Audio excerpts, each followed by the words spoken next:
They were like, this man, when he started his career, they were like, oh, he's just always driving in. He's always driving in. Fucking lethal 3-point shooter now, too. He improved his bag in every capacity. Highest fucking game IQ of all time. I'm sick and tired of hiding it. I'm sick and tired of hiding my LeBron glaze, okay? What other player is 6'9", 250 pounds, and can play every position? Literally every position. That's crazy. That's unacceptable. Okay. The one thing he can't do is shoot free throws consistently at a high percentage, and that's fine because who needs free throws anyway? Forgot about Magic Johnson. Okay, fair. These are fair. How did this become about LeBron? Holy shit, it's a classic Hasanabi morning. Dude, listen, it's because you know what it is? I like talking about how good LeBron is because it brings out the Klansmen, okay? It brings out the Klansmen. Everybody immediately starts talking about how LeBron is not the GOAT, and then you can tell they poked new holes in their fresh white sheets, okay? Okay, anyway, let's continue. Jokic and Luka clear LeBron. LeBron too old. That's crazy. Put some respect on your elders, okay? Don't let LeBron hear this. He will dunk on you. So why the fuck am I talking about this? Because Nancy Pelosi, like I said, unlocked Ultra Instinct and did Nancy Pelosi unlocked Ultra Instinct and did the damn thing that I have never seen the Democrats do ever, honestly. Okay. I've never seen the Democrats behave like a competent party. They swapped out Biden right after the RNC, right after Donald Trump had been shot, cut into that media cycle immediately, put Republicans on a defensive posture, got them to also openly show the rest of the country that they had no option. They had no alternative for like a move like this happening, even though they were calling for it for years. Okay. And all of a sudden, we're in a situation now where like people don't even associate Kamala Harris with like all of the worst aspects of the Biden policies. Like there was 2 years of negative real wage growth in the fucking country. People don't even tack that on Kamala Harris. Like that's not even a point of contention. Partially because the Republicans are fumbling the goddamn bag. They can't even have a normal fucking candidate. They can't have a normal campaign. They're having the hardest time. They're too busy going, no fair, no fair. Why did you do this to us? How dare you actually play like a fucking normal? How dare you actually act like you want to fucking win? You're supposed to be the permanent losers in this situation. This doesn't make any fucking sense. And all they've done so far is basically dispute whether Kamala Harris is a black woman, which is like a ridiculous thing. It's like dumber than fucking being a flat earther because at least the earth looks fucking flat. Kamala Harris is like, you can do a visual check to figure out if what this person is saying is correct or not. She's black. She's a black woman. Like, what the fuck do you mean she's not black? Like, what are you saying? Like, that is such an insane thing to say. And like, that's what they're going on with. And JD Vance has an entire library, like a Lord of the Rings extended director's cut, like with commentary edition, for like entire like 8-hour long sequence of podcasts that he's appeared on, where he went on like the Groyper Rapist podcast, and he goes on there and he's talking about how like women that don't have fucking children are sociopathic actually and should be like forcibly bred in camps. Like, what is happening? What are you guys doing, dude? What are you doing? Like, you forgot you're suffering from your own success. You literally forgot how to run like normal campaigns. Just say you want to fucking cut taxes, man. Like, just say you want to fucking cut taxes, dumbass. What the fuck is wrong with you? Anyway, yeah, this is the moment. This is something that it's so funny that Walz is the pick because progressives, even fucking leftists, have been writing for the Minnesota Democrats for quite some time. Like I myself have offered some coverage on that like way back in the day. As soon as there was a one-person majority, like one-seat majority in Minnesota, they went to town. They went nutty with it. They were like, oh yeah, no more hungry children actually. Sorry, sucks to suck. Yeah, we're going to do paid family leave. We're going to do all these things like no more captive meetings. that are obviously anti-labor. Like all this stuff, they just went boom, boom, boom, boom, boom. They fucking put those numbers on the board. They went crazy with it. And honestly, it was great. This is why, like, Walz, for a lot of people, Walz might be out of nowhere. You know, they're like, who the fuck is this guy? He just seems like an old man. Ironically enough, he's like around the same age as Kamala Harris, even though he looks much, much older. Who's this like folksy guy? No, he's been doing the damn thing. I've said it before. Obviously, yeah, Midwestern Dems with a one-seat majority are Leninist vanguardists. Like we've made all these jokes years ago. I have talked about how like this is exactly like the Minnesota Democratic Party is like exactly what the Democratic Party is supposed to be like, is exactly supposed to operate like this. Okay. And you know, they're doing it. They did it. And yeah, we're going to talk about Hamas as well, by the way, but and the Republicans literally don't know. They don't know what to do. They have no way of dealing with this shit. Okay? They have no way of dealing with this shit. They just have no way of dealing with it. They don't know. The Republicans are in panic mode. Okay? Yeah. Also, before the fucking Maoist third worlders get mad, Walz literally fucking taught high school in China. He lived in China. Okay? He literally has openly stated he doesn't want an adversarial relationship with China. I've been focusing on, and I lived in China, and as I said, I've been there about 30 times, but someone tells you they're an expert on China, they're probably not telling you the truth, because it's a complex country, but it's critically important for us. I don't fall into the category that China necessarily needs to be an adversarial relationship. Like, Ann Jones says Dems appeasing anti-Jewish bigots. I think Ann Jones needs to shut the fuck up. He needs to shut his bitch ass up, okay? Go fucking cry about Joseph Robinette Biden dropping out of the race more, bitch. Suck my fucking dick, Van Jones, you fucking bitch. You used to be a goddamn Maoist in San Francisco talking about America, KKK. Now, you big fucking phony, you're running your mouth like this on CNN. Suck my fucking dick, dude. Fuck you, Van Jones. Fuck you, dude. Bitch ass. Stupid bitch. Fuck him. I mean, seriously, fuck him, dude. It was a little risky, though, Van, that she didn't go with Shapiro to kind of lock down Pennsylvania. I mean, yes, David Challenger was saying earlier. God, he's such a bitch, dude. Yeah, all these guys can fucking cope and seethe, okay? All these guys can cope and fucking seethe. And by the way, all the Republicans are coping and seething. Like, shut the fuck up. You called that anti-Jewish false sentiment? Yeah, I did. I did call that. But I don't expect the fucking CNN liberal to say it. You're a fucking libtard. What's wrong with you? Why are you doing this? Yeah, this is my video on Minnesota. This is how you get shit done. Which you can watch on YouTube if you're wondering what these legislative victories look like. Back when Will Stansel was like, I mean, Will Stansel, I guess, is still a big time advocate for fucking Walz. So he's right on that one, at least. AOC live on Instagram. What's she talking about?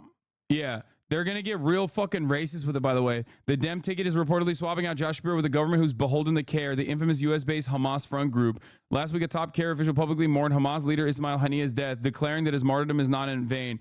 Yeah, so Minnesota has a lot of Somalis, okay? Minnesota is a state with a big chunk of Muslim refugees, a big chunk of Muslim population. It's not as big as, like, obviously the Michigan Dearborn population, but Minnesota's got a lot of Somalis, all right? And, like, the thing is, this, in my opinion, also plays a big role, potentially, for, you know, I don't know, maybe for the future of America's, like, foreign policy. Who knows? Who knows what kind of interest he's going to have? But he's just not... He doesn't strike me as the type of dude, especially listening to what he said about the Somali population that he has defended, consistently. Honestly, it makes me feel hopeful that he won't be like a fucking psychopath. He's also a vet. He's a veteran who he's a football coach. He was a teacher. He was a veteran. He literally fucking sat on a bunch of committees, including, I think, like the Veteran Affairs Committee. Like, he is, and also on top of that, even all the way back in like 2007, I believe, like, he literally was like way back in the day, he was already like anti-Iraq war as well. So like he's got interesting takes. Progressive favor with mainstream views on Israel, Iran. Yeah, like he's definitely gonna be a hawk. He's definitely gonna be a hawk on like Iran and Israel and shit like that, which is obvious. Like, don't be crazy. But he's had like some unique ass takes in terms of he's had some unique and very interesting takes in terms of like escalating against Syria and shit like that. He's an interesting guy. Like I think that overall he is a really, really solid pick. I already see Dem operatives running the anti-Semitism line, and hyper online leftists talking about him making an official Falun Dafa day. Can't have anything even slightly good. Anyway, we'll see. Here, I'll watch the dude, there's so much going on and I'm like a little bit heated. I'll watch AOC's live stream. She's talking about Walz, and then we'll move on. What our values actually are. And Trump and JD Vance are like the creepiest people you've ever met in your life. Like truly. Like I think where do we even start with JD Vance? Like he's weirdly obsessed with women's bodies and reproductive systems. They are creepily obsessed with LGBT people. Like I don't think normal people are this concerned with what's going on in other people's situations, like you kind of keep your hands to yourself, right? They don't know how to do great that. Take, AOC. And we're here to kind of make things normal, but not just normal, actually try to commit to a policy agenda that how come my blue check mark doesn't show when I write in the chat, but other people's does? Want to try to make that part of our conversation. And I think one of the things that's really interesting about this moment is that I didn't see a blast off. Did you publish it? Oh my God, did I forget to blast off? Together. Hold on, dude. I'm all over the place today. I'm sorry. I've been like really excited. That Governor Walz was her running mate, and I believe there was a reporter that had tweeted saying, both someone like me and Joe Manchin are supportive of Tim Walz as the pick. And that really I forgot to blast off.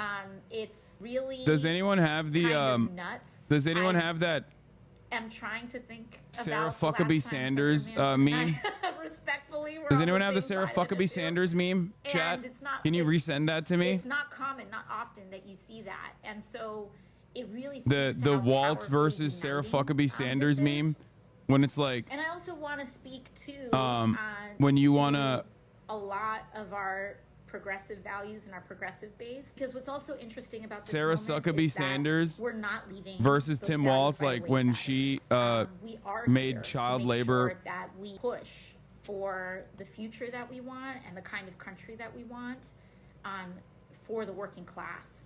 And what I think is really fascinating is that how all of these forces and all of these influences are coming together in this particular moment.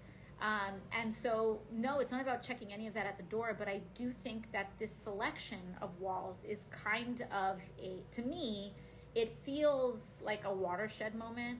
It does feel like a generational shift. And by that, I mean the generation of the kinds of politics that the Democratic Party is starting to practice now is a real departure from what has been practiced in years past. Sometimes here we go. We blasted off. And I'm running the 3-minute ad break at the top of the hour. 43K in here without a blast off. We're so fucking back. We're so fucking back, boys. If you want an uninterrupted broadcast experience, all you need to do is subscribe for $5 or for free. You already know what it is. Twitch Primes are free, folks. We blasted off. We're back. Of Senator Sanders in 2020. We're locked in, baby. We're locked the fuck in. There's a reason why young people elected and here's the 3-minute ad break now over younger candidates and options, because I think, and something that I've heard from a lot of other elected officials before, is that young people and young voters are far more substantive than I think elected officials are used to us being in the past. Like, it's you know, I think a lot of elected officials had dealt with this. I don't know if it was a stereotype or their experience of young people as being apathetic or uninvolved. And if anything, right now, I feel like sometimes when people don't vote, it's not because they're uninformed. It's actually because they're very informed, and maybe they don't like their options, or maybe they're unhappy with something, but they are very keyed in and informed about what's going on. And now what I'm also sensing is like there is an enormous substance to the youth vote. They want to know about what's happening to end the war in Gaza. What the fuck, they Rando want to Jen? know about Thank you for the what 10 policy gifted. commitments we're going to make to stop the climate crisis. I don't entirely agree with this. I think like for this community and for a lot of the people that she communicates with, dialogues with that are young and progressive, yes. Like you got the Sunrise Movement, you got people like that. Those people are definitely very invested in like policies, very invested in changing America's outcome, changing America's future, especially when it comes to foreign policy like Gaza, right? But then you have the Aiden Ross constituency, right? Like there are a shit ton of people. Those are non-voters for the most part, but there are a shit ton of people in that Aiden Ross part of the equation that absolutely are just like completely oblivious and say things like, yeah, literal iPad kids, and fans of Aiden Ross that are like voter eligible. Not all, obviously, a lot of his fan base is like 12, but still, there are a lot of people who like don't understand politics at all.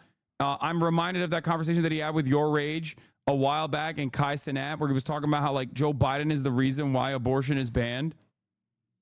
You know, the replies to the no more genocide tweets today. Liberals think Biden stopped aid to Israel months ago. Wait, what? The bottom pick is from a charter school bill, not a child labor law bill. Oh, I didn't realize that the pick was flicked up from a charter school bill. You do realize that the child labor law bill did happen, though. Like Sarah Huckabee Sanders did actually fucking unrestrict child labor regulation.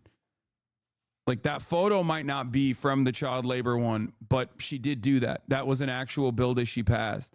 So that's not fake. Of being populist, working class, labor Democrats with the added integration of a modern intersectional lens that is aware of racial rights, that is aware of women's rights, that's aware of and fights for civil and LGBT rights, and integrates the material identity values, not just superficial. We're not talking about tokenism. We're not talking about just pure representational politics. I think people are just so much more aware that this is so much more about being the first, but it's about like embodying what a first means, which means fighting for the people and places that we come from.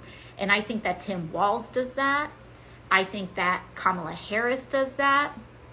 And, you know, I think that what our role is from a grassroots perspective is to continue to organize with discipline and to continue to organize with a lot of commitment on a policy basis. What was my first reaction? Coalition. I jumped out of bed. As we stop the tide of fascism. And I think lastly, one of the things that's so incredibly important for everybody to understand is that this is not going to be easy, okay? We're in a very exciting moment. And I think that this excitement, and I hope that this excitement sustains through November. But it cannot just be about excitement. Our success is directly correlated in how we translate this energy into actual individual all right. We've heard this a million times. No disrespect to AOC. I got to move on. There's a lot going on. Hearing you glaze walls, maybe bet 50 on him at 600 plus 600. So you made me like $300. Thanks, Goat. Yeah. I'm gonna need a cut from all of the fucking predicted Andys in the chat who just come in here, listen to what I have to say, and then fucking make decisions off of that and go to the betting markets. Y'all are going to need to actually gift some subs back to the community. Okay. I'm sorry. It's for far too long. You've been coming in here. You've been repeating my statements to sound informed and smart, maybe to get pussy too on top of that. Okay. And that's fine.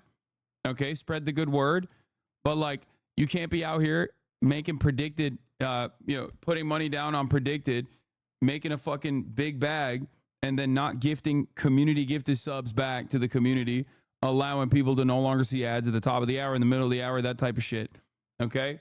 Anyway, so here's what the RNC research has found so far on Tim Walz. I'm gonna give you guys like I'm gonna try. I'm really excited. I'm a little bit all over the place. So like I'm having a hard time just explaining to you, just centering myself and just like having a normal fucking coverage over this, because it's like the Democratic Party doing actually smart moves has like broken my brain a little bit too. It's not just the Republicans that are brain broken. I'm brain broken as well, because like I don't ever expect this shit either. You know what I'm saying? Like I'm so used to them being dickheads that it like literally broke my brain a little bit too. But yeah, here, let's start off with the Kamala Harris pick. Let's get a little bit on the background, and then we'll continue. We'll talk about like what the Republicans are doing right now. The breaking news is big in this unprecedented campaign, this season the likes of which we have never seen before. We have one more major development. Vice President Kamala Harris, the presumptive Democratic nominee now for President of the United States, has selected Minnesota Governor Tim Walz to be her running mate. Week and a half ago, 2 weeks ago, maybe seen as a dark horse. Now he has emerged as the choice. Our MJ Lee, Jeff Zeleny, John King, Jamie Gangel, all reporting on this.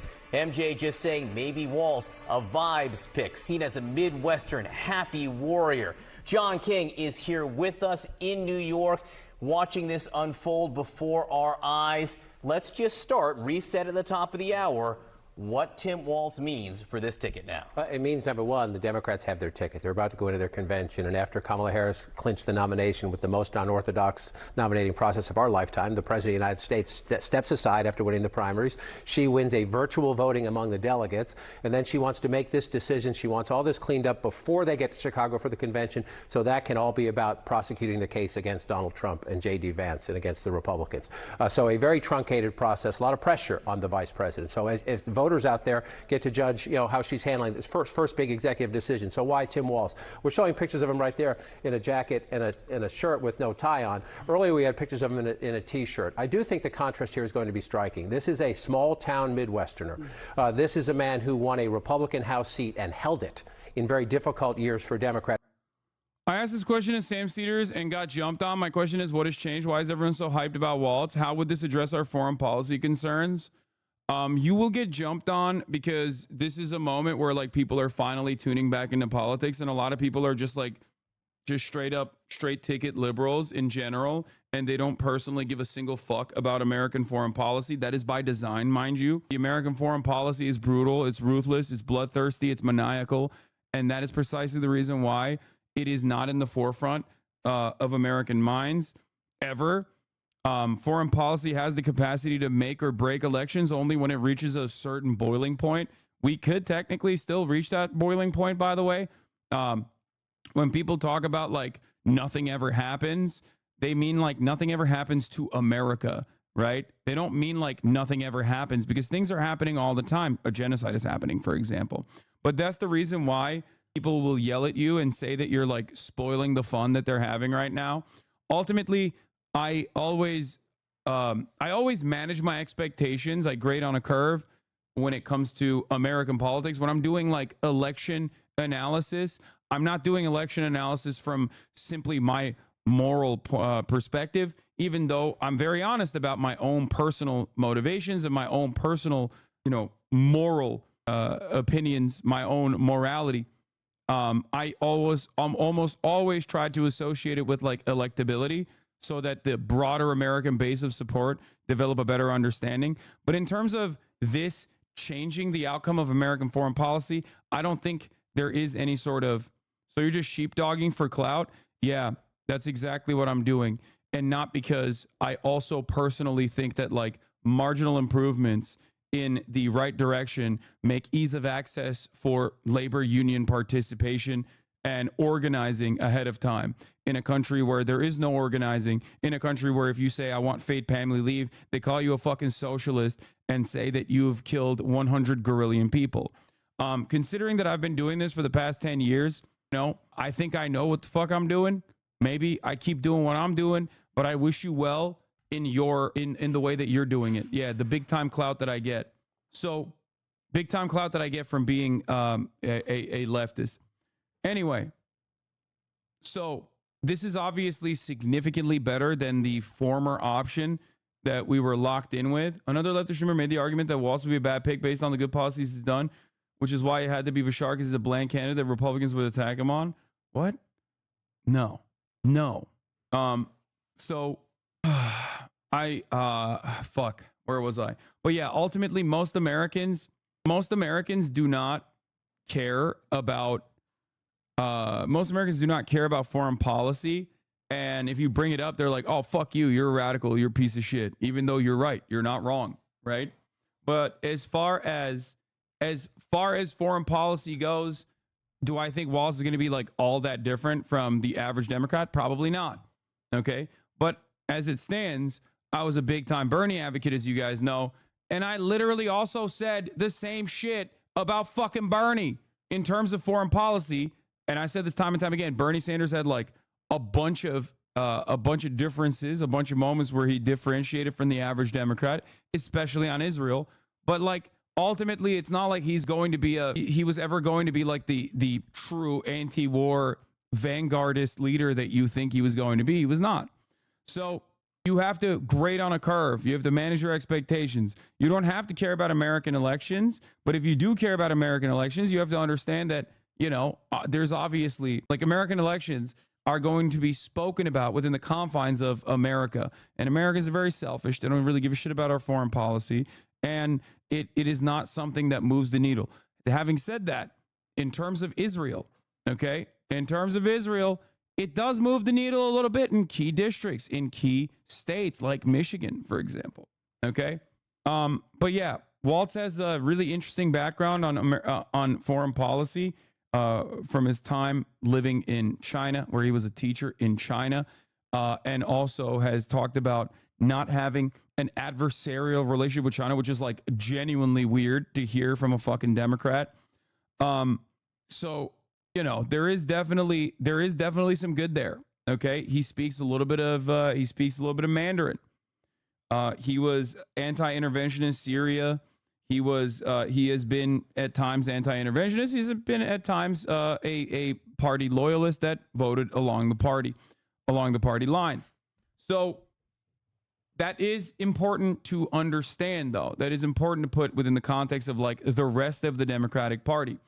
In terms of his stuff with respect to Muslim populations, he has a big Somali constituency in his state. He has actively defended them on the record time and time again. That's why they're attacking him and saying he's like beholden to care. Okay. He's not going to be aggressive in being like anti-Israel or anything like that. Make no mistake.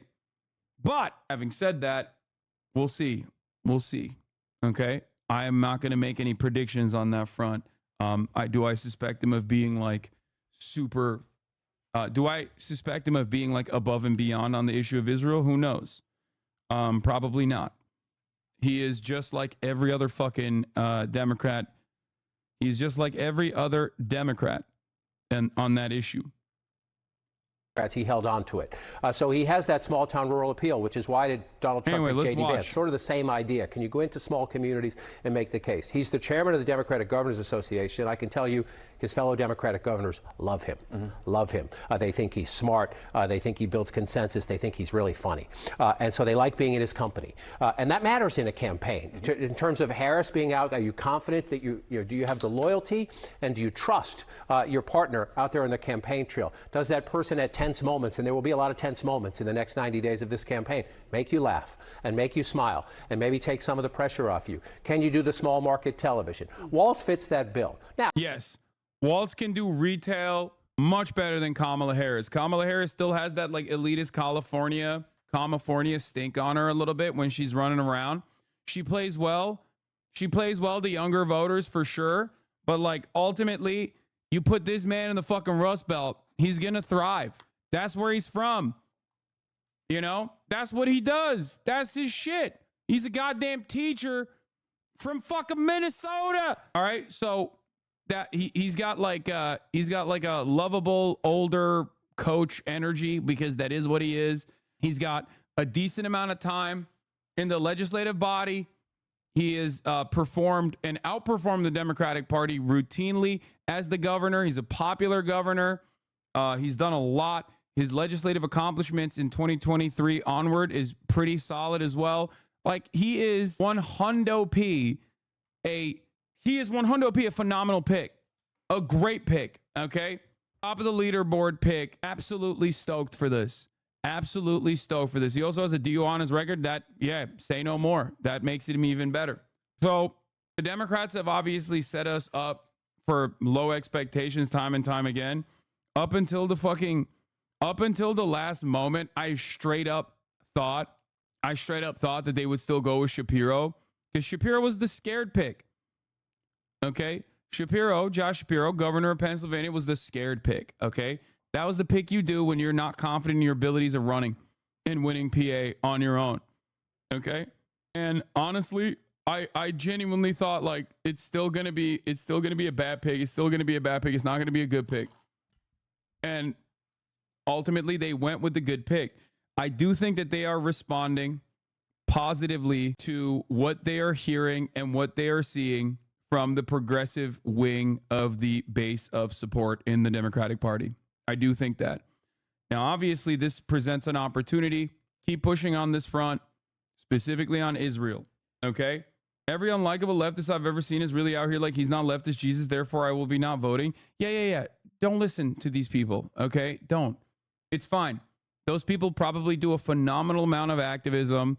They're at the forefront of all these movements and stuff like that. It's great. Those people are your allies. Those people are necessary. But this is elections. This is electoral politics. They don't fucking vote anyway. Who gives a shit? Like, yeah, that's fine. Who cares? Like, I was duking it out with some people in my own Hoscord. There was a Nigerian Hoscorder who was like yelling about the VP pick not being like a revolutionary pick. And I was like, listen, brother, I love you, but like, it's like saying the global South is upset about, the fucking Minnesota State comptroller. Like, yeah, of course, this does not, this is not like a global South pick. There is no global South pick. We're talking about American empire, right? The most that America could do is step aside and allow the revolutionary potential of the third world to continue. Okay, that's the most you can expect from the imperial core, which is not going to happen anyway.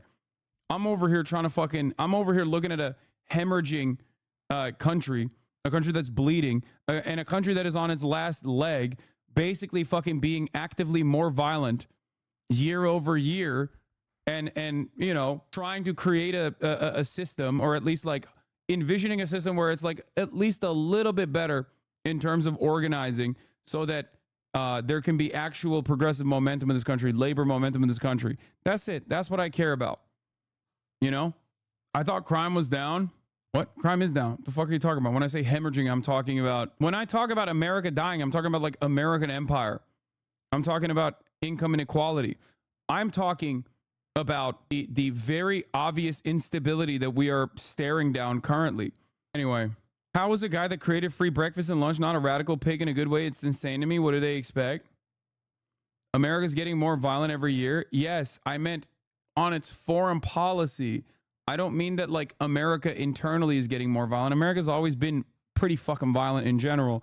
Crime is down, but that's besides the point. I'm talking specifically about America's active participation in global violence.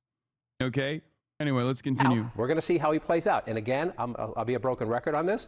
There is no data in the 37 years I've been doing this that says your vice presidential pick makes the difference in the end. However, it can hurt you. We could have a conversation about has Vance hurt Trump, or at least stalled Trump's momentum a little bit. Walz is the one that sent the National Guard in during the George Floyd protest and has been making it harder to persecute cops and implements reforms in Minneapolis. Yeah, that's actually a really interesting take, because there's a big column A, column B on that front as well, because he does have some weaknesses. You just mentioned two solid ones, but he's also the same guy that if I'm not mistaken, allowed the Keith Harrison prosecution to occur, right? Or hold on, no, not Keith Harrison. What's fucking Keith Ellison, not Harrison. Sorry. He's the one. Wait, hold on. He's the one who pushed, like he's the one who at least didn't get in the way of Keith Ellison, not Harrison. I apologize. And I think that in and of itself is like pretty solid. Yeah, he also lamented on his abject failure of riot response. Somber Minnesota Governor Tim Walz confronted criticism after a third night of destructive protests in response to George Floyd's death in police custody. National Guard officers said the mission lacked clarity. So he is, like I said, he is an interesting guy even on this front as well. But of course, no politician is perfect, and Walz is not perfect either. No leftist who votes thinks that we're going to vote ourselves into a socialist utopia with one election. Ultimately, meaningful change will come from some amount of violence here at home. And news like Walz being picked for VP speaks to a future where that great change comes with potentially less violence here at home. But maybe I'm speaking out of my ass. I think it's a good idea. This is a good thing for Norman leftists who vote. Yeah. I think ultimately, look, man, ultimately, I want nice things. Okay. I just want, what? Oh no. TikTok and Instagram, Hasanabi Pike. They got my username wrong. Twitter leftists are going to hate on any option unless it's a Che reincarnate. It doesn't matter. It doesn't matter. It doesn't matter. There's no such thing as Twitter leftists, okay? We're having a conversation about electoral politics. It doesn't mean anything, okay? Twitter leftists are completely meaningless in this conversation, okay? You want to know who actually played a big role here? Motherfucking Nancy Pelosi. That's who played a big role here, okay? She played a much larger role than like any number of hammer and sickle accounts. So it's fine. Power doesn't come from above. It comes from below. Walz and Harris will be easier to organize under than Trump. But of course, they're still going to send in cops to beat the shit out of us anyway. Yes, exactly. Fun fact, Tim Walz is the only person on either ticket that doesn't wear makeup. He's also the only person, aside from Donald Trump, since the Carter administration that doesn't have a law degree, I'm pretty sure, of some sort. Right? Like, or is it like a VP that hasn't had that? Which is pretty wild. I mean, the motherfucker's a teacher, bro. He's a teacher. What are we talking about? That's it. He's a teacher. He's a football coach. He was in the army. Like, he's pretty fucking solid. I don't really give a shit about like him being a veteran. I do care a lot more about him being a teacher. Just like with Ketanji Brown Jackson, I cared that she was a public defender. Okay? Like, these are very important things. This is life experience, especially in more formative years, that truly changes the way you view the world. Okay? If you're not a fucking like out of touch rich weirdo like half of the fucking Republican Party, for example, like, that's cool. That's a good thing. That means that you are going to be the kind of guy that legitimately would advocate for certain positions because you have lived experience on those positions. Okay? Sometimes life is as much about the lessons you learn as the lessons you teach. When I grew up, community was a way of life. My high school class was 24 people. I was related to half of them. I learned to be generous towards my neighbors, compromise without compromising my values, and work for the common good. My dad was in the Army, and with his encouragement, I joined the Army National Guard when I was 17. I served for 24 years. I used my GI benefits to go to college and become a public school teacher. I coached football and taught social studies for 20 years. And I tried to teach my students what small-town Nebraska taught me: respect, compromise, service to country. And so when I went into government, that's what I carried with me. I worked with Republicans to... That's the thing, like, he also is like pretty popular in Congress too. Like, people love him. Like, amongst like, listen, the VP can play a big role in obviously, dominating Congress. I hate you leftists so much. Brother, you can hate me all day, every day. I still want you to get fucking, I still want an easier future for your children. I still want you to be able to get fucking healthcare. I still want you to be able to get educated for free. I still want all the government handouts that are given to fucking massive multinational corporations that rake in billions of dollars of profit by abusing people like yourself to actually not get those handouts and for you to get those handouts instead. Okay. It doesn't matter. You can hate me all day, every day. Okay. I still want that for you because I know that when you get those things, you will be less angry because the hatred that you have is simply the anger that you have for anger that you have festered, that you have manifested in your body due to all the fucking underlying material circumstances that you're subjected to. Okay. Your life sucks. You get mad. And then people tell you, you should get mad at this fucking guy. Okay. Rich people turn around and tell you, you should get mad at this other person. Okay. This other person who says you do deserve nice things, as a matter of fact. That's how it works. I hope that regardless of how you feel about me, I hope that, you know, you still have a happy future. All right. Pass an infrastructure bill, cut taxes for working families, signed paid leave into law. I codified abortion rights after Roe got overturned because I go to work for the common good. But enough about me. Let's talk about you, because that's what this election is about. It's about your future. It's about your family. And Vice President Harris knows that. She too grew up in a middle-class family. She too goes to work every day, making sure families can not just get by, but get ahead. We believe in the promise of America, in those values I learned in Nebraska, and we're ready to fight for them. Because as Kamala Harris says, when we fight, we win. Who the fuck are you and what did you do with Hassan? Wait, what? I've never fucking strayed away from my advocacy. One of the things that I routinely mention is Medicare for all means for all, okay? It doesn't matter. It doesn't matter what your political background or your ideology is. Even Nazis get health care. Like, that's how it works. This is something that I've always advocated for and will continue to advocate for, regardless of what fucking people think about me. It doesn't matter.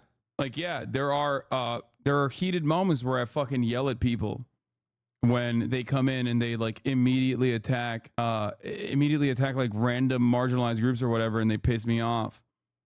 But ultimately, it doesn't change my mentality on whether they deserve. It doesn't change my calculation on whether they deserve nice things or not. You know, that's how it works. All right. Also, I'm in a really good mood. People who only watch clips of you saying you've changed, lol. Yeah, I know. People who only watch clips of me are the same people that like will watch one clip of me where I, describe a position that I've maintained for like 10 fucking years, right? And then they'll go, wow, incredibly rare Hasanabi W. And it's like, bro, it's just me being pro-trans. You know what I mean? Like, you think that's a rare take, brother? That's like the reason why you've seen all the negative fucking takes about me in general. Anyway, so yeah, people would be like, wow, Hassan said he wants everyone to have health care. Rare Hasanabi W. We are getting you on here before you are starting your workday, so I don't know if anyone's heard what your thoughts are on Kamala Harris naming Minnesota Governor Tim Walz as her VP candidate. What are your thoughts there? Oh, I love it. I'm very excited about Walz. Walz he's a fighter. He's done a lot with a very slim majority in the state legislature in Minnesota. And I've been writing for the Democratic Party of Minnesota for quite some time. So I'm actually very excited about Walz. I definitely think he was a better choice than Shapiro. A lot of people immediately think, oh, is it because of Israel or whatever? No, like Walz is also, going to be pro-Israel. Most Democrats are. In general, that's American foreign policy. My frustration with Josh Shapiro was actually because he was pro-school vouchers. Like, he worked with the Republicans in the state when he became the governor to push for a school voucher program, and I think that's very right wing for me. I don't really like that. I think that's immediately it spells that you're anti-teachers union, and that's a pretty solid, pretty important constituency for the Democratic Party. Tim Walz, on the other hand, is a teacher. So I'm very excited to hear how he will communicate a more progressive agenda for the Democratic Party. I think they actually have listened to the voters. They've been doing a lot of good things this past month, especially. They've almost become this competent party that I never really experienced. I never really thought they could be. Did you bring a tripod to the court? Yeah, I always bring a tripod to the court to film myself playing basketball and stuff. But like this time, it actually worked. This time it actually worked so that I could like, you know, whip this up because I forgot about this. Outside of playground lol. Yeah, I'm I'm flexing to all the right wingers that as someone who is a staunch anti-pedophile, I am allowed near playgrounds as they are not. Getting you on here. It's like this is something that you are not legally allowed to do. Half of the Republican Party's base of support. Anyway, my fiance says you have big pick-me energy, bro. You appeared in her dreams too, bro. Yeah. Have you talked to Dan before? No, I have not. This was Matt Dakar. Thank you for the 50 community gifted subs. What a crossover. What a crossover. People are saying, who the fuck is this sweaty dude? Yeah. All of my like sports broadcaster friends that I've worked with over the years are gonna be so shocked that I appeared on a fucking sports show. Anyway, first time I hear you thanking someone for gifted subs. I always thank gifted subs. PFD's gonna lose his mind at this. Yo, isn't he in LA right now? I'm gonna see if I can get him on the broadcast. I'm gonna send him a real quick text here, okay? See if he's around. This is becoming a sports broadcast at this point. We are a pro sports. Please don't take more days off this election cycle and only get so insane. Did you glaze LeBron on the show? I did. I talked about like Democrats on immigration are like LeBron James actively choosing to play chess against a grandmaster like Magnus Carlsen instead of playing a dunk competition where he would clear it. I did that analogy. I was like, don't talk about immigration. The least you could do is like, if you're going to talk about immigration, just like talk about how bad the Republican Party's immigration policies are. Another reason why Tim Walz appeals so well to rural areas in the Rust Belt. Yeah. The video's out, by the way. Are you pro sports? I am. How about Anthony Edwards? I love Anthony Edwards. Okay. Let's continue. Have you covered the racist riots in the UK? Yes, I have. I did extensively yesterday. Dude, this has been awesome. This has been so awesome. I'm telling you right now, I'm all over the place right now. I haven't been able to like give you guys the fucking good stuff because a lot happened in such a short period of time. But honestly, fuck. Let's just continue. I'm going to lock in. And it can help you in the idea that, again, popular with governors, that helps you raise money. Popular with governors, that helps get more people on the team. Popular in small town America, create a little buzz for Democrats in places maybe where they're not always seen. And that is one of the Democratic Party's problems. In the years I've been doing this, Michael Dukakis was my first. What? Bad take? You're basically saying the Republicans are right about immigration and we can't beat them? Saying immigration is good is actually better than avoiding the issue? No. My thing is, either set up a counter narrative that is objectively based and rooted within reality, okay? Or if you're going to talk about it, if you're going to talk about the issue of immigration, don't fucking literally play into their narrative. You're wrong. You don't understand the point I'm making. I'm making the opposite point. First campaign, 1988. He won 10 states. Massachusetts miracle. Yeah, Iowa and West Virginia were states won by Michael Dukakis in 1988. Those who are blue-collar Democrats who worked with their hands on farms or in coal mines or in factories. The Democrats have lost those votes. Tim Walz knows how to win those votes. Again, the presidential candidate decides who wins the election. But a vice presidential candidate can help a little bit, and she's made a governing choice here too. A progressive governor who was in the military, in the House, then elected statewide and re-elected statewide. So you have governing experience here, again, in a different mix, a Midwestern mix. She's a West Coast politician. So it's an interesting combination. Politics, I always call it a casserole, right? You're bringing all these ingredients together and trying to make them work. The last thing I'll say is, in my travels over the last year, one of the issues is people are so disillusioned with politics. That's why you have so-called double haters, people who don't like Trump and don't like Biden. Well, now President Biden's out of the race. So that gives the Democrats an opportunity. They have this opportunity to shake up the race, to get people to look again. So somebody who's a little different, a little unorthodox. Kamala Harris is different. She's a woman of color, right? So she's different in her own right. Now to bring somebody else different into the mix when you're trying to get another look, it's an interesting pick. And you mentioned him being a happy warrior. That's not something that you always hear in politics. There's been a lot of people who have been really, really annoyed, pissed off is probably the best word you could use. I'm gonna stop being annoying and shut up after this, but have you seen this Squid Tips video about V and motorcycles? It's really good, and I'd love to hear your thoughts on it. What? I have no idea what any of those words you just said are. I'm sorry. At the candidates recently using very dark language, et cetera, et cetera. He's not that guy. No, he makes the case against Trump and Trumpism with a smile. And he says make it, he urges people to make it with a smile. And he urges people to say, don't demonize the voters. Don't demonize the people with whom you disagree. Try to have a conversation with them. Try to win them over with your own arguments and with your own details, not by saying you're a moron or you're an idiot or go away, I don't want to listen to you. Try to find out how they got there. What is the source of their disillusionment and their disaffection? Not just push them away because they disagree with you. Yeah. Let's go to Jeff Zeleny now. Jeff, there is this question about what the relationship was before all this. How much did Kamala Harris know Tim Walz or have ever sort of talked to and had conversations with Tim Walz before the dark horse became the pick? Hasanabi likes Anthony Edwards, a known homophobe. I'm sorry, bro.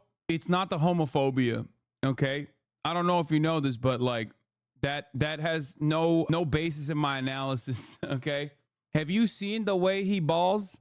Okay, it's like Kyrie.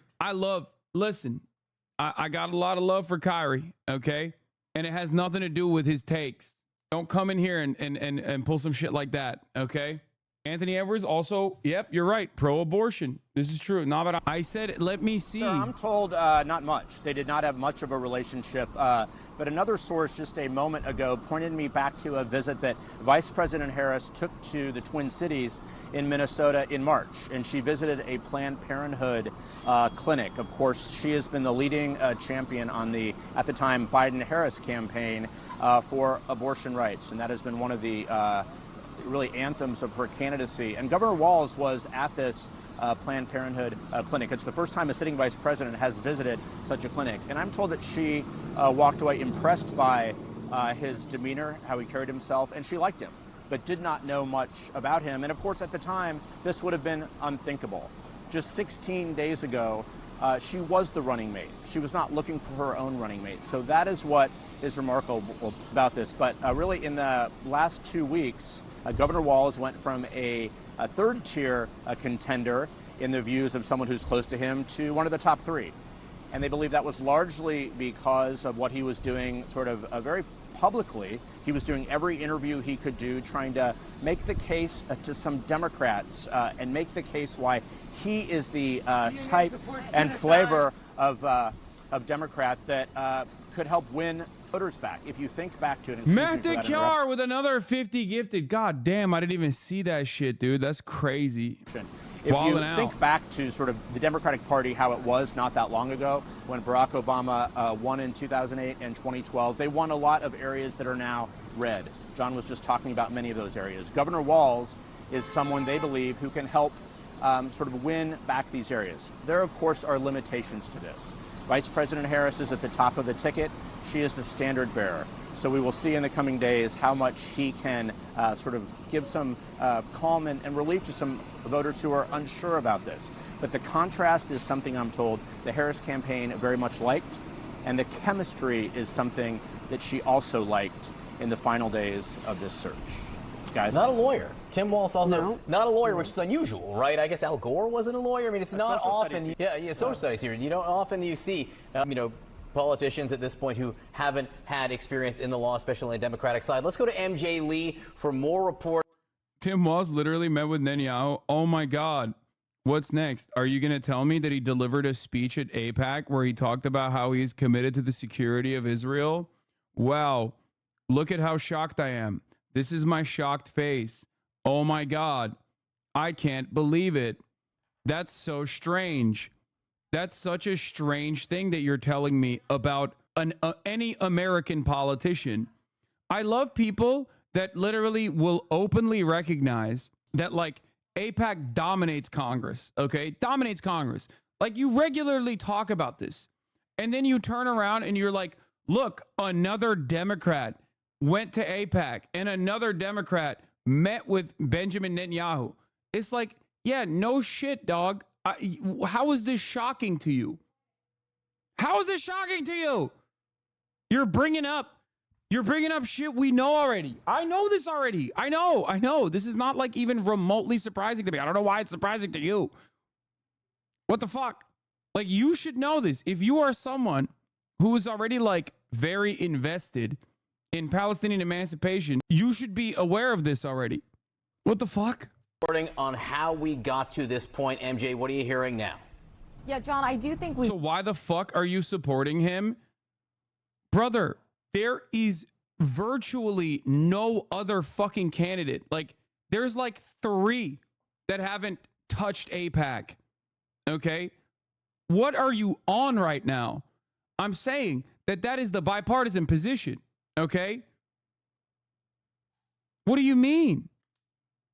You have to personally look at the rest of Congress. This is why I've also, time and time again, defended AOC on the issue of Israel too. People will be like, AOC is a fucking controlled opposition, blah, blah, blah, blah, blah. It's like, bro, you guys are so nutty because you have no understanding of how American Congress fucking works in terms of like being pro-Israel. It's a non-starter, okay?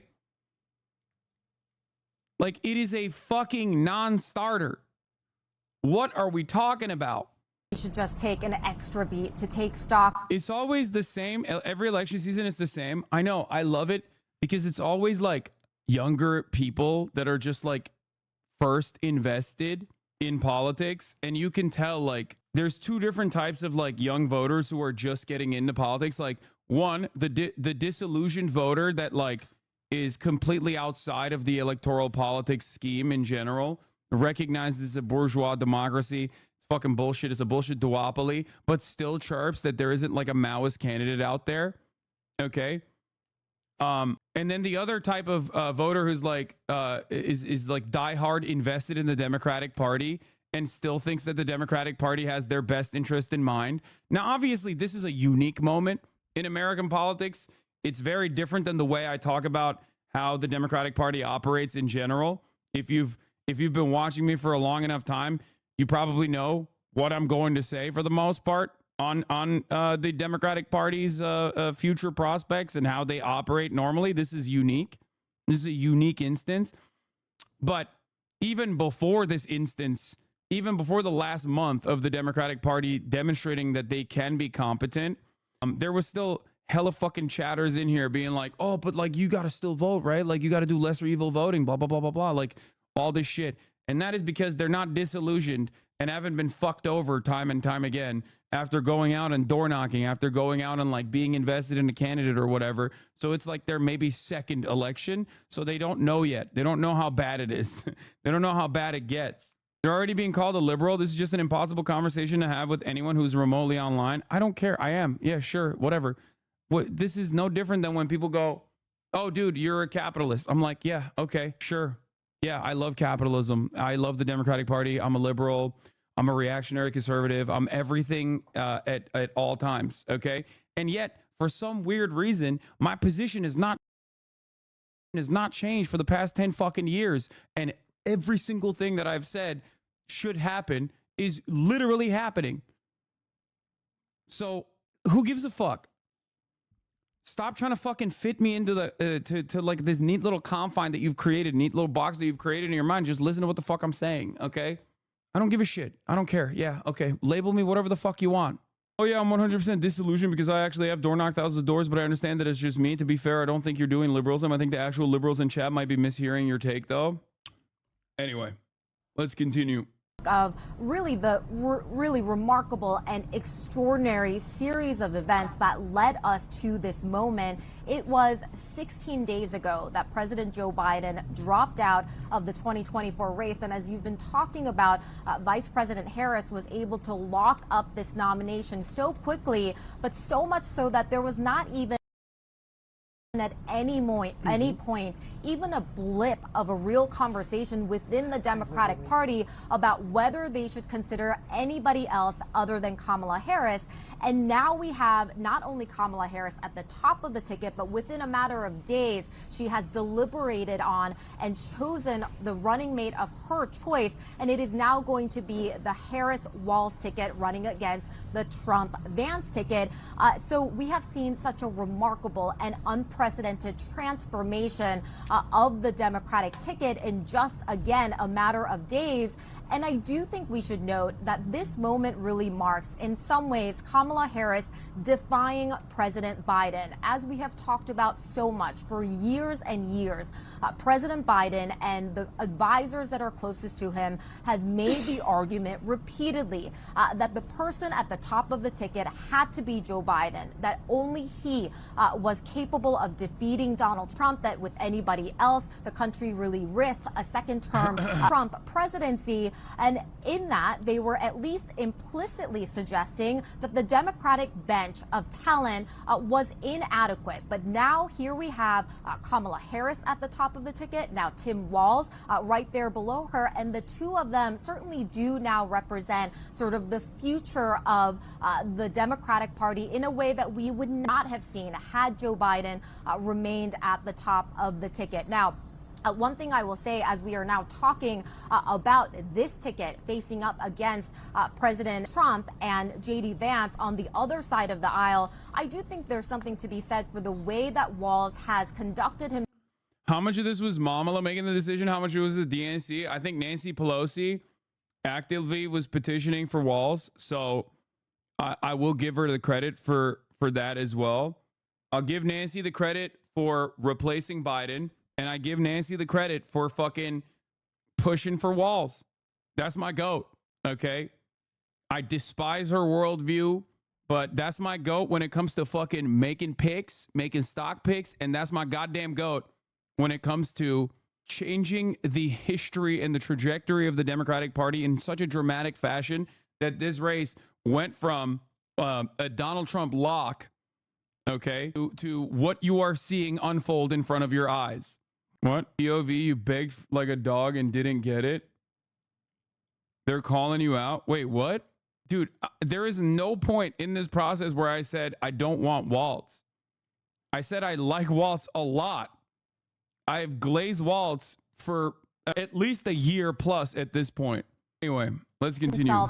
In the last several weeks or so, as he has made the case effectively, a lot of Democrats would say, against Trump and Vance. You know, he is the guy that made the weird messaging really take hold as he described the Republicans on the other side of the aisle as those weird guys. That has been a really politically effective messaging, and he has clearly shown, whether he was intentionally auditioning for this job or not, that he can be that effective messenger for Kamala Harris and the Democratic Party. So all of these things would have gone into that decision-making process. I know that we were talking about this a little bit in the last hour, but I do think sort of that vibes decision, how much that factored into things, just the idea that this is somebody that she would have had good personal chemistry with, that he is widely described as somebody that people just enjoy spending time with. Let's go to senior White House correspondent Weijia Jiang.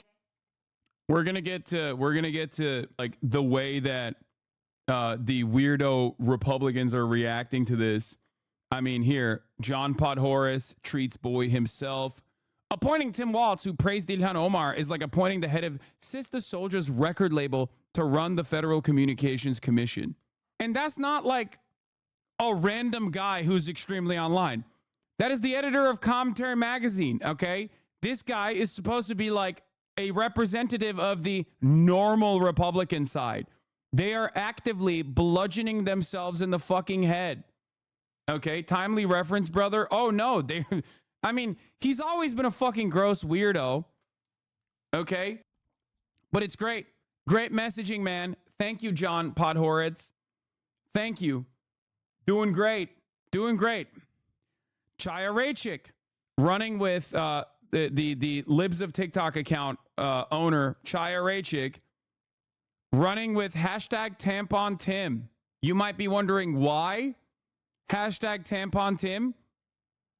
Because they made a push at Capitol to fund menstrual products for students in Minnesota public schools. saying that it is pads and tampons are as essential as toilet paper and soap in school bathrooms.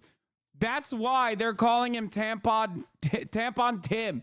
Bro, you're so fucking stupid. You are such a dumbass.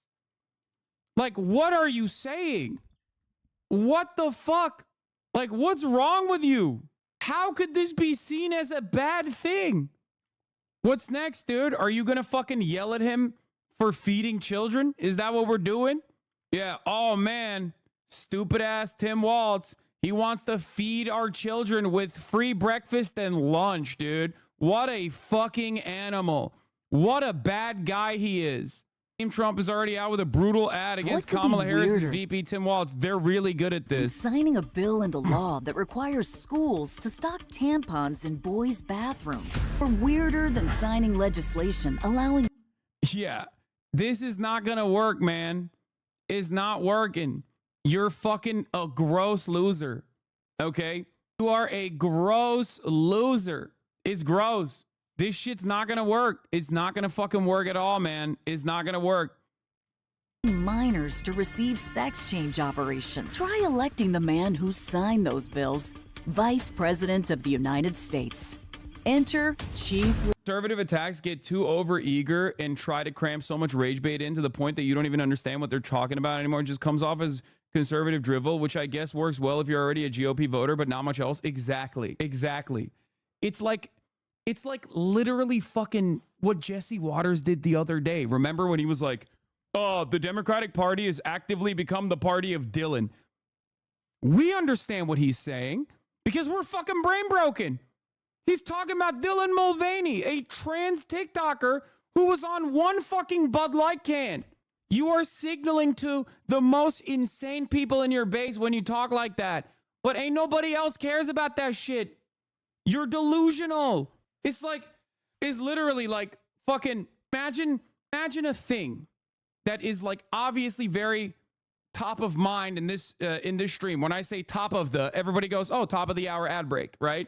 But no one outside of this fucking community perks up when they hear top of the, like the way you do, okay? Because you've been adjusted to have this Pavlovian reaction. Because at the top of the hour, there's a 3-minute ad break, okay? But you cannot run a fucking national narrative like that. Because most people won't know what the fuck you're talking about, okay? But at the top of the hour, there is a 3-minute ad break. And if you no longer want to see those ads, all you need to do is subscribe for $6 or for free with a Twitch Prime. It's like trying to run the Democratic Party with Mao references. Yes, it's ironically what like a lot of leftists that are, diehard leftists who are, activists for sure, who are always on the ground at the forefront of like community movements, right?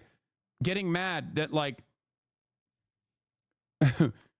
Tim Walz, the governor of fucking Minnesota, is not like saying we should nuke Israel or something, okay? Like that's not, like what are we talking about? That's not gonna happen. Like he's not gonna fucking, ain't nobody that is coming near a crumb of power is running like that. Anyway, here's the 3-minute ad break now.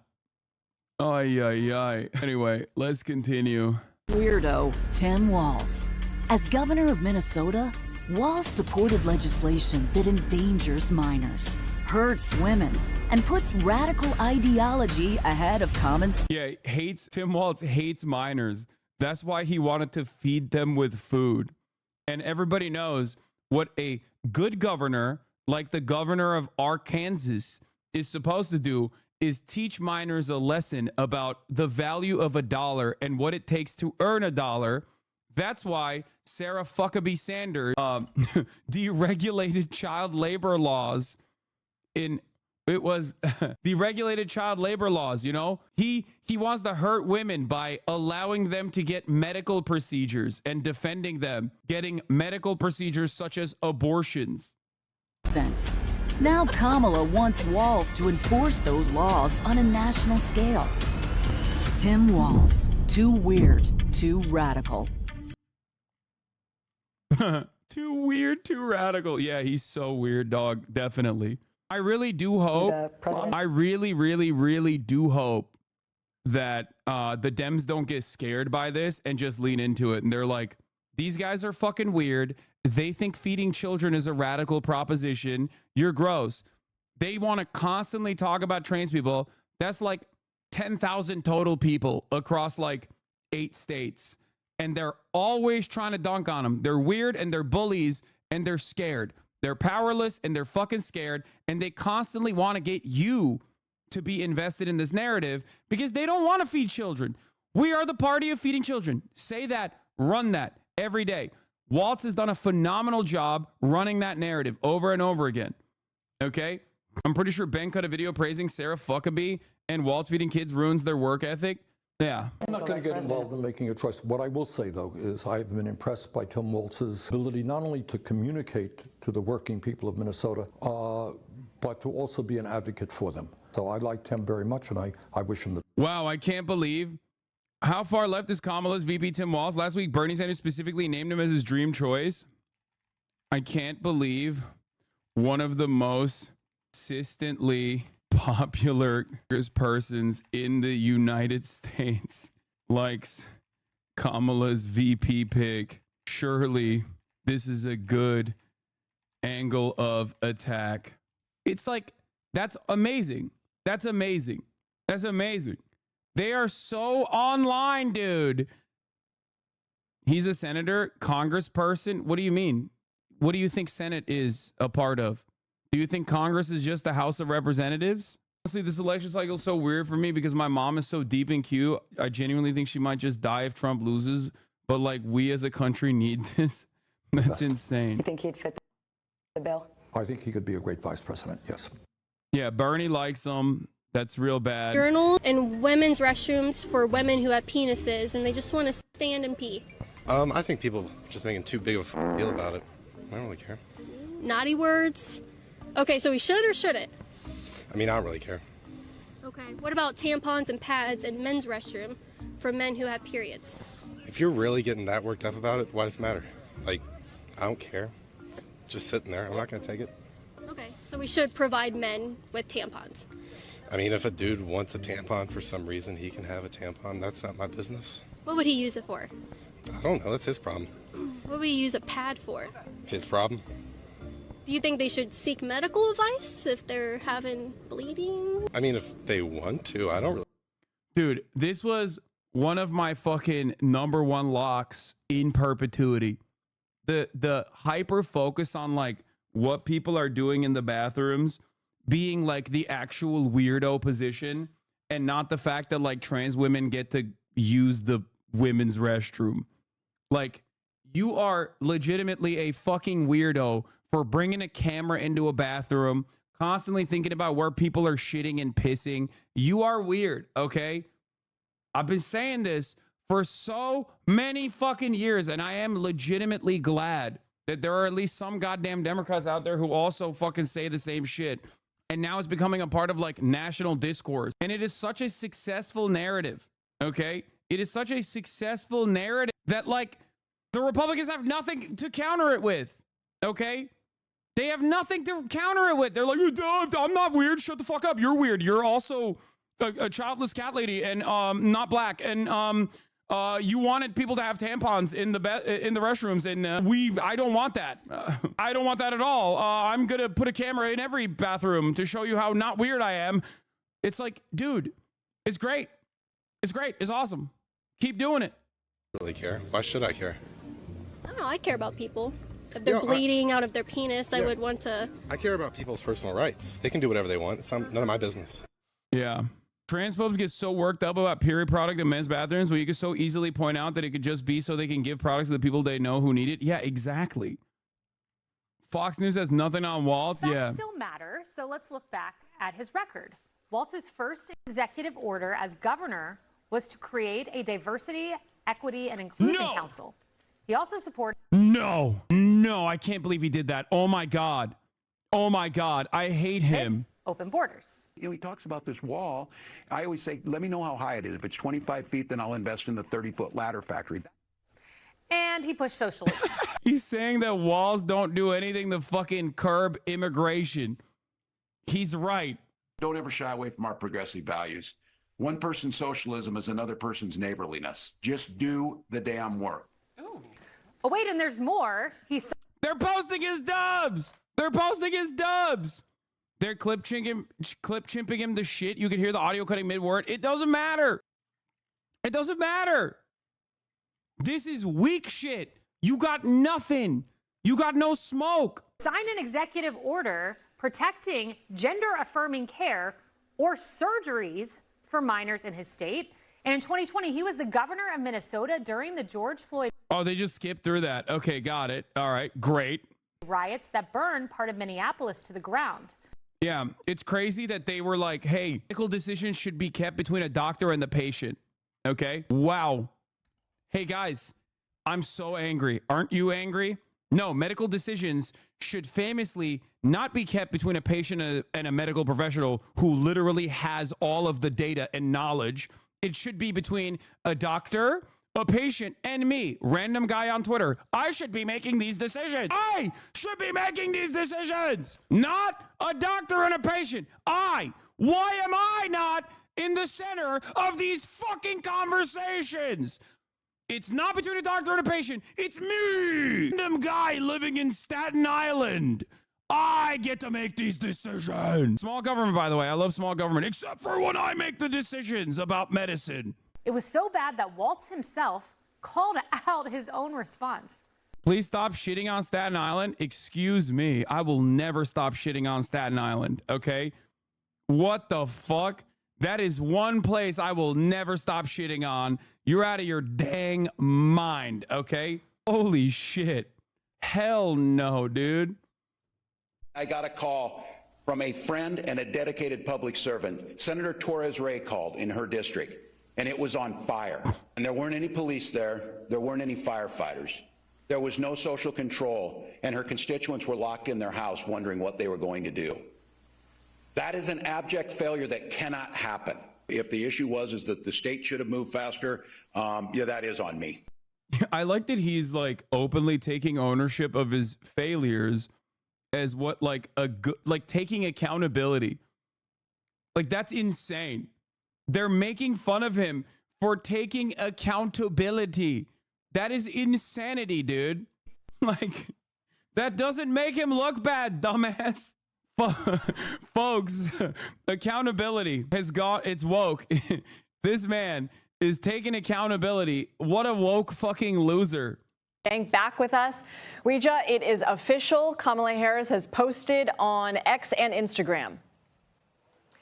That's right, Lindsley. She just posted on social media to sort of lay out her case for choosing Governor Tim Walz, to really introduce the American public to this governor who, unlike many of the other top contenders who were vying for this spot, doesn't really have a household name. And she writes about, one of the things that stood out to her was his conviction on fighting for the middle class. You can see here, she points out that he was, is a governor, a coach, a teacher, a veteran, and he has delivered for working families before. As we've been talking about, he served Congress.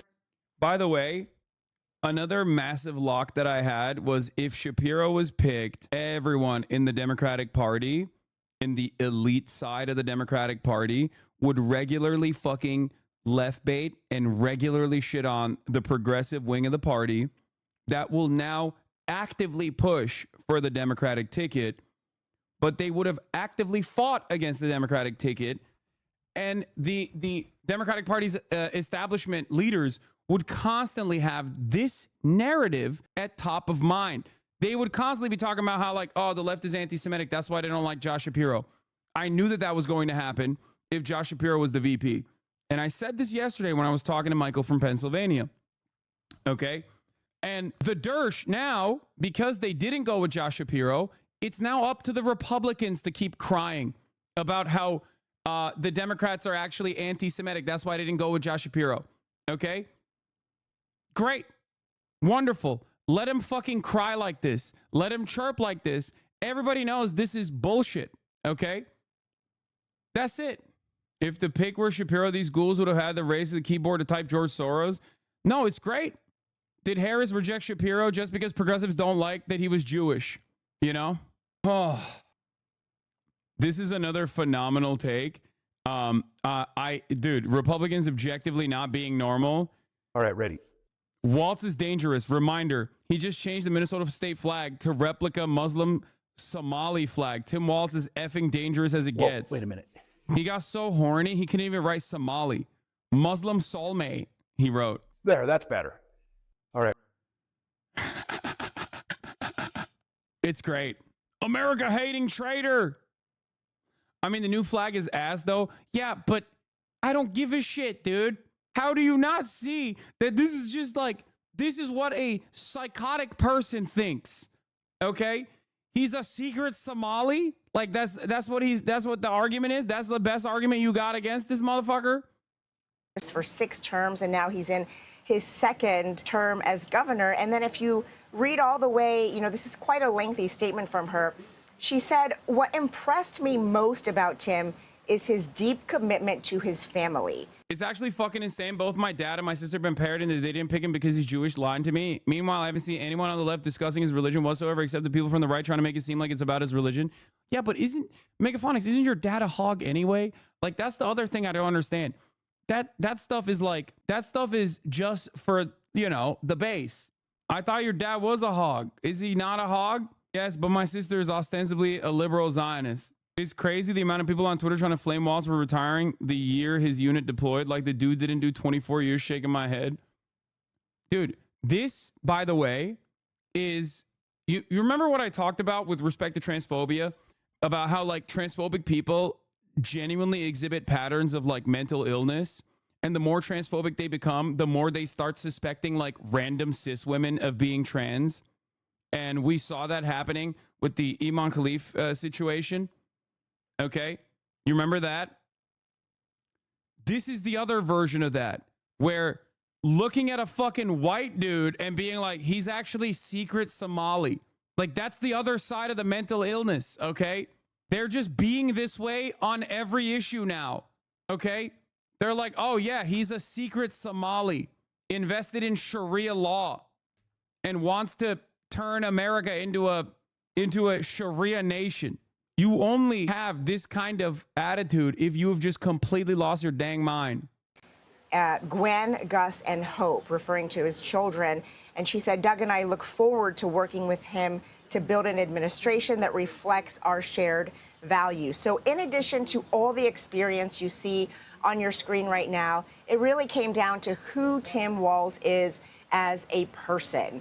And that really mattered to Vice President Harris as she made this decision that came down to the wire. In fact, she didn't make it until this morning. And I just spoke with somebody who was very familiar with the entire process, who said that on the phone call to Tim Walz, the vice president said that we are underdogs and let's get to work. So she's not, you know, allowing all the momentum, the excitement that we have seen in recent weeks to cloud all the work that is ahead. And they really wanted to try to capitalize on this moment, get even more excitement, because the team is well aware that, you know, that enthusiasm could dwindle. And so they want to gen up as much support, as much excitement as possible while they can, with, of course, today's big announcement. And I should point out, Lindsay, that you mentioned, but in case our viewers didn't hear this yet, what's really interesting is it was so close that her team printed out multiple versions of campaign signs for tonight's rally in Philadelphia. You can imagine that Harris, Shapiro was... What do you think about his closest to Israel? He is not closer to Israel than any other fucking regular Democrat, which means he is close to Israel. But so is every other Democrat, okay? Like, we talked about this with Bashir too. Like, that's it. Every fucking Democrat is close to Israel. I don't know if you're like new to this story or maybe you just recently started paying attention. There are the only Democrats that are not close to Israel. The only congresspersons that are not close to Israel are like a select few, okay? Among those, and it will be in Governor Shapiro's home state, where we see now Vice President Harris and Governor Tim Walz, you know, really make their case for the first time in public to the American people. Yeah, let's hope they pass out the right signs, right, Ouija, at the event. You know, I want to ask you something about something you just mentioned. the underdog framing. I mean, that in and of itself is strategy, right? Because who doesn't like rooting for an underdog? Right, and who doesn't want to... Do you think Walz is progressive? My liberal Minneapolis mom described him as that, which I thought was odd. Yes, he is. No, Tim Walz is definitely. Thomas Massey, but you never give him kudos. Yeah, Thomas Massey's the one Republican. You're right. Honestly, I agree with you, but let's be honest. You weren't saying this when Biden was the nominee. If you think Joseph Robinette Biden's rabid Zionism is not above and beyond in comparison to the average congressperson, especially the average Democrat, I don't know what to tell you. Biden is unique in his rabid Zionism. Like the rest of the Democratic Party, from Nancy Pelosi to even fucking Chuck Schumer, who also simultaneously invited Benjamin Netanyahu to come speak and deliver a speech in front of Congress, literally has moved on to the liberal Zionist position. Biden is running to the right of Netanyahu, okay? The fuck are we talking about? Maybe not to the right of Netanyahu, but like firmly planted on such a pro-Israel stance that he is basically a fucking Likudnik. Like, what the fuck are we talking about? Yeah, Biden called dead Palestinian civilians Hamas numbers. Biden routinely lied and still continues to lie about like Palestinians going in and you know, Hamas going in on October 7th and like lighting fucking babies on fire. It's just objectively not true. That never happened. Okay. He still lies about that. He lied about seeing beheaded babies. He said that the Palestinian Health Ministry is run by Hamas and therefore he disputes the numbers. He gave a bear hug to Benjamin Netanyahu early October and never strayed away from that fucking course in terms of like giving unconditional support to Israel. He is part of the reason. If progressives can't be happy about this, we're fucking cooked. No, I think many people are happy about this. A lot more people are happy about this. He said that Palestinians have an ancient gene that makes them anti-Semitic, okay? During his Holocaust remembrance speech, Biden is above and beyond. He outflanks some Republicans, not just Thomas Massey. Like, he outflanks a big chunk of Congress on how firmly committed he is to defending Israel unconditionally. So no, it is definitely different. Give more money to an underdog that is actually doing quite well. And in our latest CBS News poll, Harris is actually up by 1 point nationally and tied in the critical battleground states. And that 1 point is really important because Biden never enjoyed that lead. In fact, when he left the race, he was 5 points behind. But 1 point is still, you know, not significant enough for them to lean back and say, okay, we can relax now. And that is why it's going to be a slog ahead, including this week when Walz and Harris go to several battleground states to try to maintain that kind of support, because it's not just about, you know, getting people out in November. Between now and then, it's about making sure their operation continues and they have the infrastructure through money. Weijia Jiang, thank you. A working class politician. Anyway, Tim Walz, here, this is what he said about the uncommitted vote in his own state, by the way. This is something to remember. It is pretty significant. Votes right now, 20% of the vote going to uncommitted, and we've seen that already in this primary in Michigan. What message are voters in your state trying to send to President Biden, and what do you want to see President Biden do in response? Yeah, look, they're engaged. We're really proud in Minnesota. Civic responsibility. We have some of the highest voter turnouts. These are voters that are deeply concerned, as we all are. The situation in Gaza is intolerable. And I think trying to find a solution, a lasting two-state solution, certainly the president's move towards humanitarian aid and asking us to get to a ceasefire, that's what they're asking to be heard. And that's what they should be doing. We've gone through this before, and we know that now we make sure we've got 8 months. We start bringing these folks back in. That's why I said he's interesting, because, like, again, big Somali population in his state. He has routinely gone out to bat to defend them, defended Ilhan Omar, and also on top of that has, like, delivered a speech to CARE, which is unheard of, okay? Like, outside of, like, specific Michigan congresspersons and, like, Rashida Tlaib and shit like that, you don't ever get that kind of, you don't even get that kind of lip service from the Democratic Party. Okay? That's why they're gonna, that's probably why they're gonna run with the, that's why they're running with the he's a secret Muslim narrative. For those of you who don't know, CARE is the Council on American Islamic Relations. Okay? Dude had a dynamite interview on Ezra Klein. Yeah, I know. I was very Waltz pilled after that interview. He was great. He was great on that. He does a really good job. He does a really good job of not just like saying that Republicans are weird, but also then basically saying like, look, I push for progressive policies because I want to help people. I want to help people that, got me elected. And I want to make sure, like, Republicans, whether they admit it or not, doesn't matter. They also benefit from paid family leave. Republicans also benefit from feeding children at schools, right? Like school lunch programs, like free breakfast and lunch programs. That's popular. It doesn't matter. It doesn't matter if you're a Republican or not, okay? Republicans don't want that to happen, so they just hyper-focus on weird stuff, okay? And he's right. He's right. He's 100% correct on this. Yeah. This is a great take. Exactly. Thank you for doing the obvious correct thing instead of letting a bunch of consultant freaks trick you into map math. But Pennsylvania is a critical state. Yeah, but what if you just try to win all the other ones by choosing the best possible campaigner?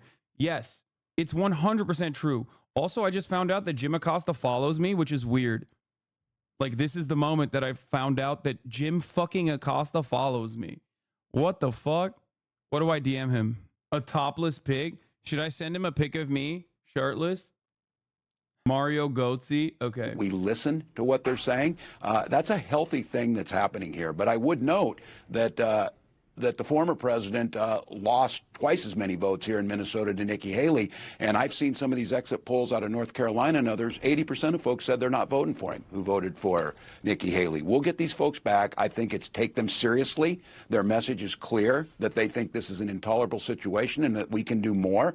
And I think the president's hearing that. About 40,000. Yeah, but Hillary won the popular vote, but still lost because of the electoral colleges. I think this was the best choice, but concerns. Bro, I don't think you understand, okay?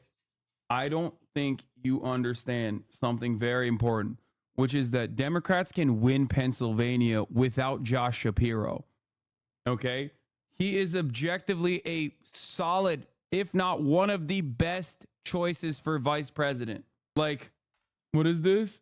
5 minutes and 26 seconds of Tim Walz being awesome. Buddy, Tim here. 11 days till the election, but I my love pro this tip video. of the day out on the road. I got to show you this.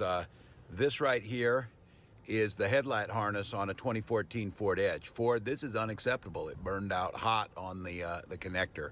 So for $7.99 at Napa Auto Parts here in the city, you can replace this. Just clip off the back. Not only can we, he was actually a very weak option that anyone who looks into realized he was brand new and had tons of skeletons in the PA political scene. Exactly, dude. Exactly. Josh Shapiro is weak. He was a weak fucking candidate, okay? Back, use some shrink wrap connectors on there, tape it back together and put it back in. It's about a 5-minute fix and you're back on the road safe and sound. So pro tip of the day, second one is get out and vote for One Minnesota. Get out and let's take this state in a direction we know it needs to go. Go vote. This is the beautiful moment that everyone will be playing in campaign ads if the Democratic Party is even remotely smart about the strategy. Okay? This is when he signed into law free breakfast and lunch programs for all school children in his state. Okay? This was an emotional moment. This is a phenomenal thing that he did. He's literally a fucking school teacher. Like, what are we talking about, dude? Ow, my eye, and my legs hurt too. Hey, Minnesota, Governor Walz here. Come on, man. Come on, man. Come on, man. Come the fuck on, man. That's crazy. That's beautiful. That's wholesome. Here out at the state fair with my daughter. Hope. Every year we as a family She's named Hope because she's an IVF baby, by the way. do something. Another fucking solid part of the story is like the IVF part, which is what some Republicans want to fucking ban. Oh my God. Something new. I get to pick something, a classic, the old mill ride, to do that. And then Hope gets to pick something new. I think we're gonna go do the slingshot. Which I don't know what it is, and they're keeping it from me. But then we're gonna go get some food, corn dog. I'm vegetarian. Turkey then. And Turkey's meat. Not in Minnesota, turkey special. And we will go do some of those things and report back.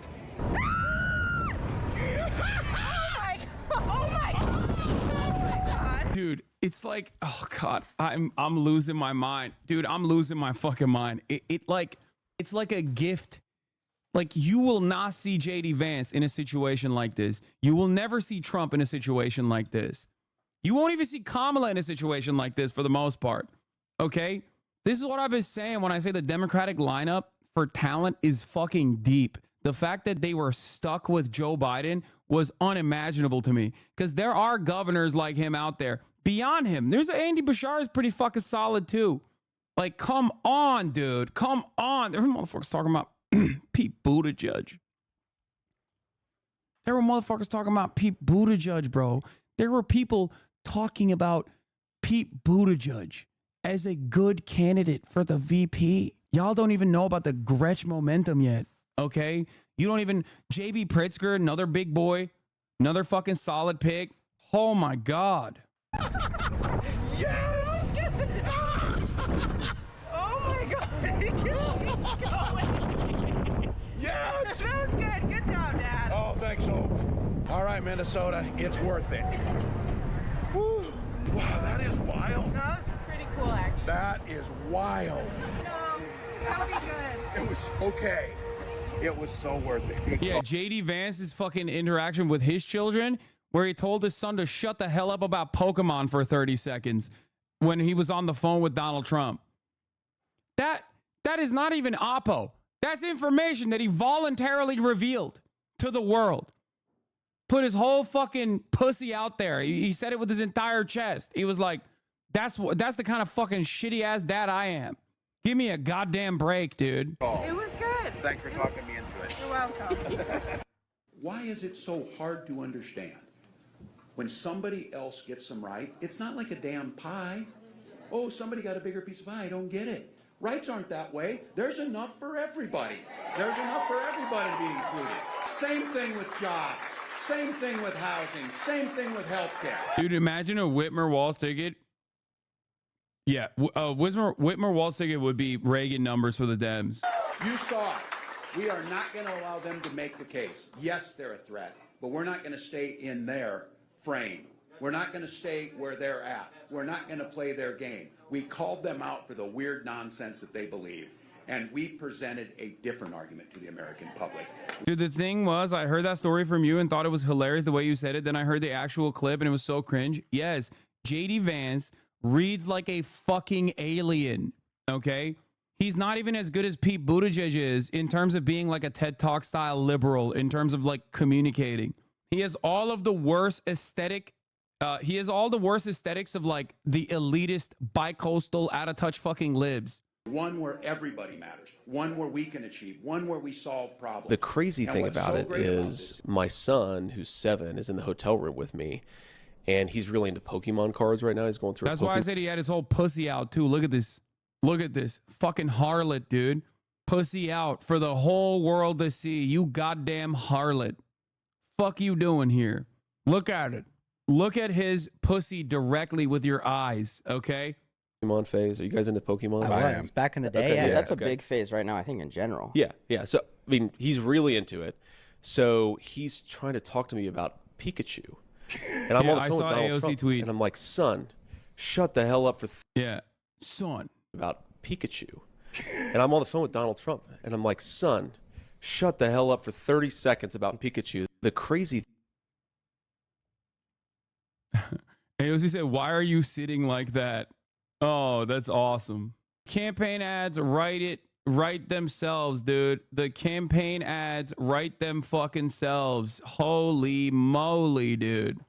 Is we know here in Minnesota that message works. We are the majority. That's why they shrink the vote. That's why they make it harder to vote. That's why they try and bring fear. And that's why they try and get you to the point where you're pessimistic. And what difference does it make? On the theme of talking about what's real out there a little bit, we can't talk about public safety without talking about guns. So let's have that conversation. I'll go ahead and put my credibility up against anyone on this issue. I'm a veteran and I'm a hunter. And for many... Finally, we're not debating them on the issues and just saying they're weird and feeding children. It's literally so easy. No, that is actually the issues, though. That's the beauty of it all. You're saying they're weird for not focusing on issues because on the issues, they're awful.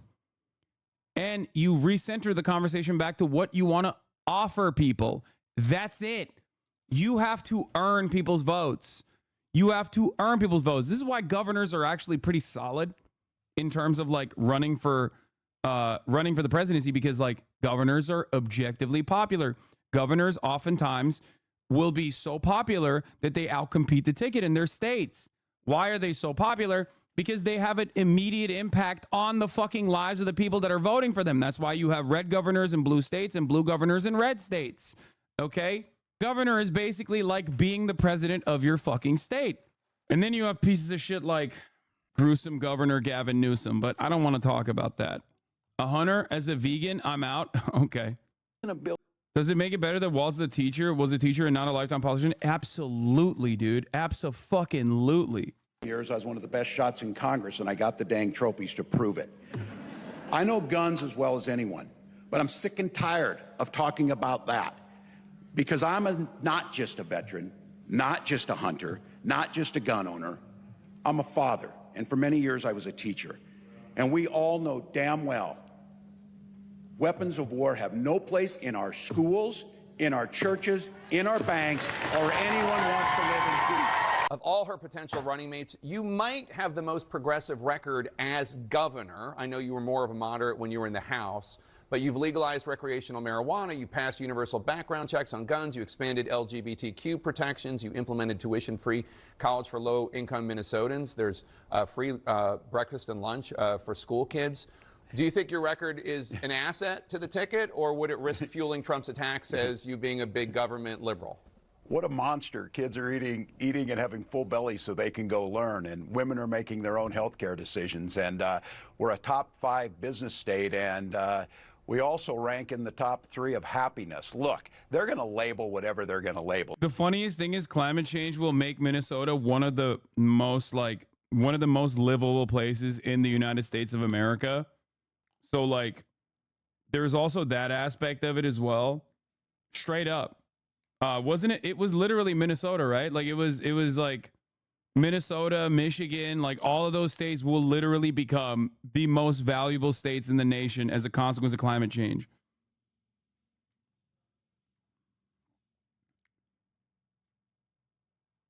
Yeah, Maine, Vermont. My mom was a public school teacher and an elector and campaigned for him when he ran for state office. She talks about how even though he had a busy ass schedule, he came to speak in her government classes. Yeah. Minnesotans are going to become insufferable. I mean, they deserve it.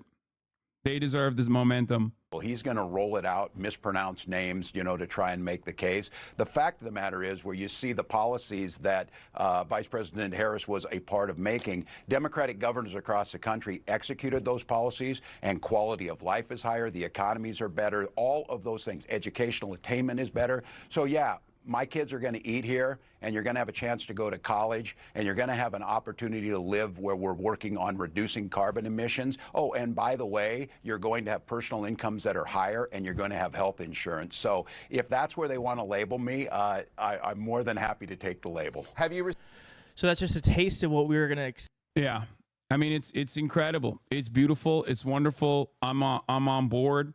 Like. This is great. How are you going to build a water treatment plant in a town of 400 if you don't have a collective effort at it? So I have to tell you, they scream socialism. We just build roads, and we build schools, and we build prosperity into this. Their whole plan is to go backwards, to give tax cuts to the wealthy. And look, it was so surprising. These super successful Donald Trump, who inherited $400 million and then proceeded to fail at everything. Middle America, you earn it, but you know what? You're not on your own. Neighbors help neighbors. And I will, this one bothers me. I heard you talking about punching back at the bullies. They see people less fortunate as scapegoats and punchlines for their jokes. We see them as neighbors. And I said it with my mom. My dad dies when my little brother's young. We're teenagers. We get Social Security survivor benefits. I'm all for pulling yourself up by your bootstraps. We didn't have any boots. Social Security was the boots, and we pulled ourselves up, and we paid that back. And I think J.D. Vance gets none of that. It's the aw shucks, I'm from here or whatever. So my hillbilly cousins did not go to Yale, but I'll tell you what they did. They contributed to our community, and they're proud of it. Look out for your neighbors. Bro, he fucking lasers JD so much. He literally, oh my God. Like, Even when he was talking to Ezra Klein, who is, again, a liberal and a bit of an elitist and one of those like bi-coastal Andes, like Ezra kept trying to talk about like how JD Vance, it's actually really interesting that he became like the hillbilly that has this anger and resentment. And all of that is fucking fake. And you could see in that conversation where he's talking to Ezra Klein, where he's like, no, dog, that's just like, those are my fucking neighbors. Like, that's not like he even managed that conversation pretty well as well. I think. Will the standard voter care? I think so. It's entirely dependent on the hundreds of millions of fucking dollars that they are fundraising currently and how they put that to work. If the way you feel about this guy right now, from just my like regular coverage, from his media slots, like from his regular old, appointments that he's doing in the media before he was picked as the VP.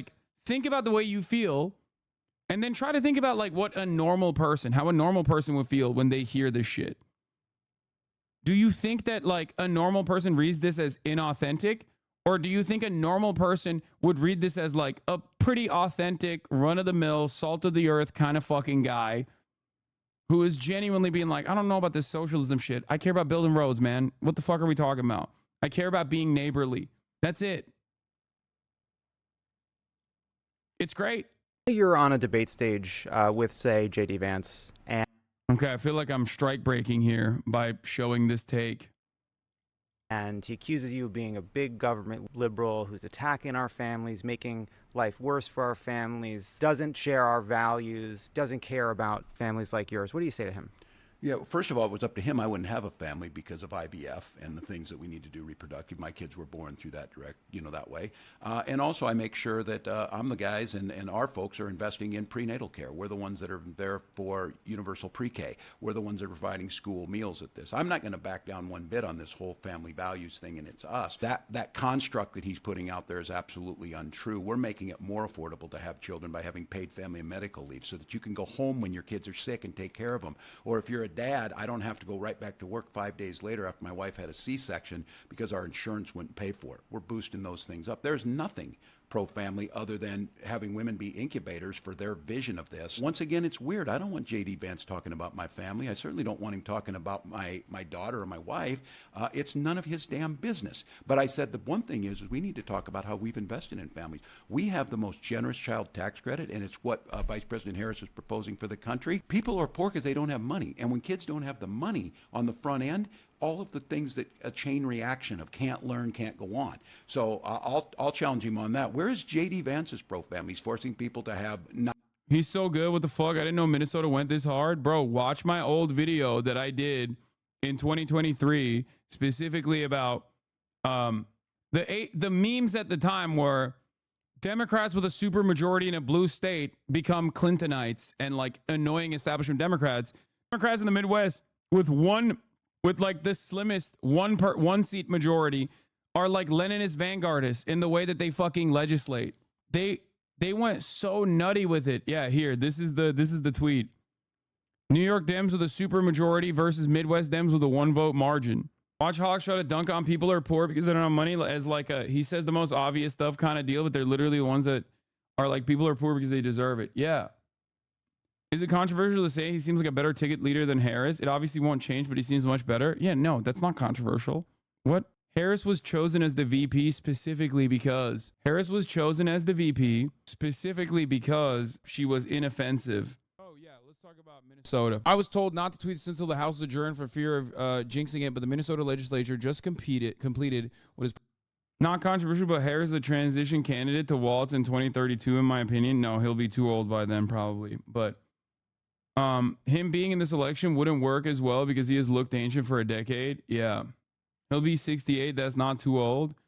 Yeah, but I'm in the pocket for Big Gretch. Also, he reads old. Remember, he's 60. Kamala Harris and Tim Walz are the same age. Look at one, look at the other. And I'm also a Big Gretch. I'm a Big Gretch defender. Damn. The Democratic Party's future in a matter of 30 fucking days actively changed from dire prospects. Don't make me destroy her like I did Bashir. You didn't destroy Bashir, okay? Like, you did not destroy Andy Bashir. The very same angles of attack against Bashir exist for Walz as well. He is like also in the same AIPAC constituency.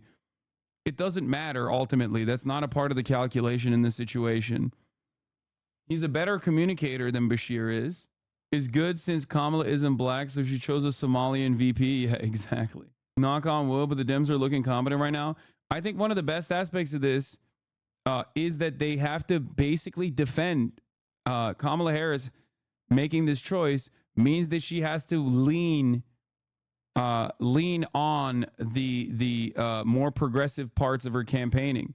Like whether she wants to or not, she basically said, this is our ticket. This is what we're running with. What? You should read up. About to learn everything. The Art of Power. My story as America's first woman speaker of the House. So long, suckers. Yeah. If Walz is the VP pick, they need to get an ad out ASAP with a bunch of former students saying stuff like this. Whatever happens today or tomorrow with the Veep stakes, I'm so dang proud of Tim Walz. I was a C-ish student in high school. Shocking, I know. Mr. Walz took the time to make sure that I was successful, not only in his class, but others. He made learning exciting.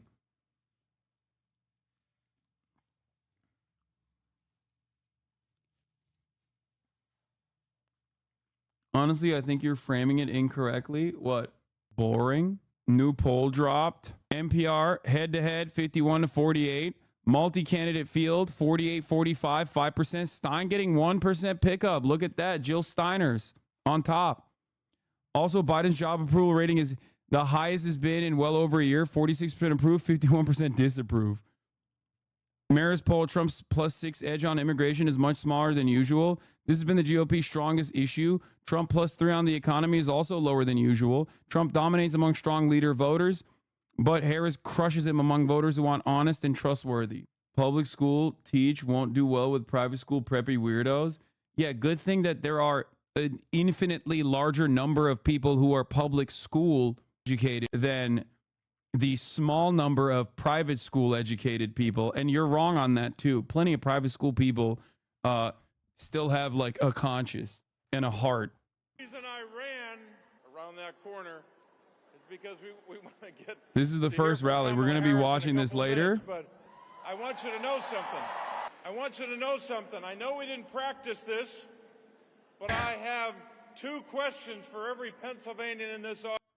Oh, 2 largely undefined Dems, yet Gen Z has 2.5x higher negative views towards the one with a Jewish last name. Mark Kelly, favorability, unfavorability among 18 to 29-year-olds, 27 to 10. Josh Shapiro, favorability, unfavorability among 18 to 29-year-olds, 19 to 25. When Dems fret about elevated anti-Semitism among the youngest voters, this is a data point they're worried about. Yeah, no, that's what it is. Thank you, Fox News Radio political analyst. Yeah, they're like, oh, Shapiro, that's because he's Jewish. Oh my God, this would have been a disaster. This narrative now only being a narrative from the Republican Party is another gift to the Democrats. Okay, it's another gift to the goddamn Democrats. Can you imagine Democrats fucking running with that narrative against their own base, the progressive base, their own left flank constantly? Holy shit, dude. Holy moly. Ay, ay, ay. It would have been so fucking, it would have been unimaginably annoying if Josh Shapiro was the pick and they were constantly being like, the left don't want to vote for him because he's Jewish and they're anti-Semitic. I'm having nightmares about that fucking scenario. Now we can focus on the top of the hour ad break instead, which of course comes at the top of the hour. If you no longer want to see those ads, all you need to do is subscribe, which you could do for $6 or for free with a Twitch Prime. I know Donald Trump's type. The 2024 election is in full swing. For every key campaign moment, the Washington Post is there, bringing you live coverage with insight and like I regularly talked about Josh Shapiro not on the issue of Israel, but specifically on his right-wing attitude towards school vouchers for this reason. Okay, like Josh Shapiro is not exactly tested and true as a governor. It's not like he's been around for that long as a governor, right? Him calling his own students in his own state that were protesting against genocide, Klans members, was completely unacceptable. Okay? But beyond that, he's just like a regular ass fucking Dem on the issue of Israel. Okay? Sure, in his background, he's called Palestinians like subhuman and shit when he was in his 20s and volunteered for the IDF when he was in high school. But that stuff is like his current attitude towards Israel is basically the fucking same as the rest of the Democrats. Okay? That's not the major point of contention. The major point of contention with Josh Shapiro was, from my estimation, his right-wing attitude towards school voucher programs, and beyond that, his own skeletons in his closet as a person who's like a major careerist within Pennsylvania politics. Anyway, here's the 3-minute ad break, by the way, before I forget. Let's hear what Fox is doing. They're coping right now. Their liberal utopia is every American's worst nightmare. This is a ticket that really represents the spirit of those 2020 BLM riots. They're riots that Tim Walz, as governor, sat back and let happen. She has picked a dyed-in-the-wool radical progressive to join on that ticket. Shows exactly what her priorities are. And they will have plenty to... Great. Talk about that. Talk about the policies. That's great. Oh, he's a radical progressive. Why? Because he wants to feed children. Because he's feeding school children. That's awesome. That's phenomenal. Please, please keep it going. Keep it coming. Stick to the issues. That is losing. You will lose. Ooh, this is great. We're going to have massively trained troops. No, you're going to have 19-year-olds who are cooks. Trying to make sure we don't see our cities burn. This is that catch-22. The more police are there, the more tension it is. The more tension it is, the more chance you have to get things. Don't ever shy away from our progressive values. One person's socialism is another person's neighborliness. You know, he talks about this wall. I always say, let me know how high it is. If it's 25 feet, then I'll invest in the 30-foot ladder factory. I'm nutting. Very interesting. All right, so as we await this first campaign rally, Jesse, will some of those words come back to haunt this ticket? Kamala Harris choked. She chose Bernie Sanders. This is Bernie Sanders right here. The squad loves this guy. Loves him. You see pictures, they're like almost undressing together. What? And she managed to pick someone who looks older than Biden. I would have gone with the younger guy, but who knows if this was even her choice. Eric Holder was running the vetting op. He chose him, probably. You know, he's Obama's wingman. He probably was like, Kamala, you're picking Walz. Let's just lose this and get on to 28. Because this is like a sacrificial lamb pick. This is the pick you put up there to get crushed, and then so you keep your better candidates ready for the next cycle. It's also a trick pick, because this guy's not Minnesota nice. He's Minnesota nuts. Yeah. They keep saying this guy's, there's Midwestern white value. Come on, this guy's a lunatic. Sanctuary cities, driver's license for illegals, sanctuary cities for sex changes for children. And if you don't want the sex change for your kid, then the state will come take your kid away from you. This guy put tampons in boys' bathrooms. 4th grade boys' bathrooms, tampons. He wants CRT taught. He was all about toppling the Columbus statue. This guy changed the flag of this state to look more like Somalia. What is wrong with this guy? In COVID, he had a snitch line so your neighbors could rat you out if you broke his lockdown rules. This man is out of his mind. He actually went and joined the army, and then right before they deployed to Iraq, quit. And all his unit is like, whoa, bro, where'd you go? They can't stand this guy. I've never seen this guy ever try to get out of a DUI. He said he was deaf from being in the Army. And then he blew a .12. I didn't know that. And Jessica, I have to ask, why did he honeymoon in China? What? He's been to China 30 times. That's strange. Oh, I find that was he there with Hunter Biden? Suspicious. Okay. Someone should look into it. Okay. Do you care to answer that question? Well, we obviously got different research today. Okay. Jesse's side and my side. You just on all didn't this. get yours. Oh, no, I got mine. Okay, I got plenty So here's of mine. the question, Jessica. To Jesse's point, apparently the Trump campaign is rather pleased with this pick. They think it'll be easier to beat them. Yeah, they're definitely projecting that. I saw J.D. Vance this morning in front of a huge Kamala sign where you couldn't even read the chaos. So everything is going really well for that side of the aisle. And they were going to act like this no matter who the pick was. And they weren't going to come out and say, oh, we're really scared of Josh Shapiro. But there was a clear line. If you need Pennsylvania to win, Josh Shapiro made a lot of sense for that. He has a 61% favorability. He's a great speaker. He's definitely a lot more moderate. But Politico is reporting that the teams just didn't mesh as well, that Kamala and Josh Shapiro did not have nearly as a good sit down as she did with Governor Walz, and that Governor Walz brings a lot of experience that she wanted on the ticket, not only his time in Congress, where he was, I think, the 7th most conservative Democrat in the House, someone who is a gun owner, someone who does have those Midwestern values, but his executive experience in Minnesota. And I've seen, and Jesse just radiated some of them, the attacks on him as a socialist. I don't know what kind of socialist runs the #6 best state in America for big business. Target is there for a reason. 3M is there for a reason. United Healthcare is there for a reason. General Mills is there for a reason. And the kinds of things that he has gotten past are exactly the kinds of things that Kamala Harris wants to talk about. Things like paid sick leave, $2.3 billion into public schools. He did a huge infrastructure bill. Was this your top pick? Yeah, actually it was. In the last couple of days, I was honestly happy with all 4 finalists. And if it had been Andy Beshear, Mark Kelly, Tim Walz, or Josh Shapiro, I would have been happy. But what you're going to see is the right trying to define him as Jesse did. But you're going to see that side-by-side picture of Tim Walz after he signed free school breakfast and free lunch.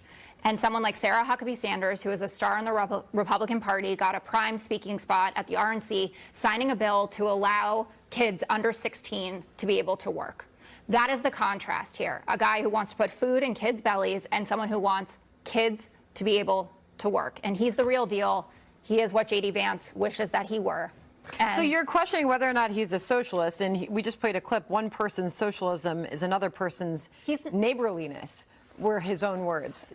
I don't think people know what the definition of socialism is. Okay, first of all, I think that this pick reveals who she is, because we don't know who she is. She's pro, she's against, and we don't know who he is. Something like, America has no idea who this guy is. We've only got how many days before the election, and we're going to spend all this time talking about he is, he isn't, he is, he isn't.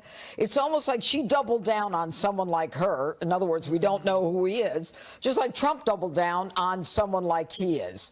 But the truth is that this guy, Tim Walz, was Bernie Sanders' choice. AOC's dancing. Let me finish. AOC is dancing. Rashida Tlaib is dancing. All of the progressives, the squad, Jamal Bowman is dancing. Look, this is a guy who wants illegals to get driver's license. This is a guy who allowed rioters in Minneapolis to destroy the city, to loot and to burn down, and literally said to constituents, well, you just stay in your house. No police, no nothing. And when that 3rd precinct was being burnt down, he basically said to the cops, you better get out of there. He didn't send anybody in to protect the people, the businesses, or the victims of those riots, those violent riots that were so peaceful. So the fact that he is the pick, and she turned against a guy who brings her a swing state, Josh Shapiro. He's got a 61% approval rating. 6 out of 10 people support him. Minnesota has always been a Democratic state. The guy brings nothing. He's a nobody, and here's the reason that she picked him, because nobody knows who he is or what he is. Well, I suppose perhaps we'll learn a little bit more about him when he speaks moments from now. Greg, what do you think? Well, I'm always interested in hearing the repeat phrases that come up when something happens, and you could see the coordination. For example, all of a sudden the word weird popped up last week over and over again. His idea. And what's the word now? And Jessica used it, Midwestern. So Ezra Klein says, Tim Walz is the Midwestern dad Dems need. And then Jessica mentions the Midwestern values. If you Google Midwestern, you're going to get Tim Walz. So what is Midwestern? Is Midwestern looking at riots and saying it was caused by the lack of equity and inclusion? Is that Midwestern? Is calling those events exciting And that reflects a sense of optimism. Is that Midwestern? He abandoned. I love how much the Republicans are like, why isn't Josh Shapiro the pick? It's like, bro, you're giving the fucking game away, okay? Like, we know you have no investment in the Democratic Party's success. So maybe these dumbass liberals who were also in the pocket for fucking Shapiro should perhaps understand that that was a bad pick. As for the, the National Guardsmen, when he said to, they shouldn't come here because they're just 19-year-old cooks. Well, at least the only thing they're burning are food, as opposed to the 19-year-olds burning down into Arby's. I think this is a match made in heaven, or hell. You have Walz and Harris, they're the, he defended the burning of his cities. Yeah, Republicans cried that Biden dropped out. Now they're crying that Shapiro wasn't the pick.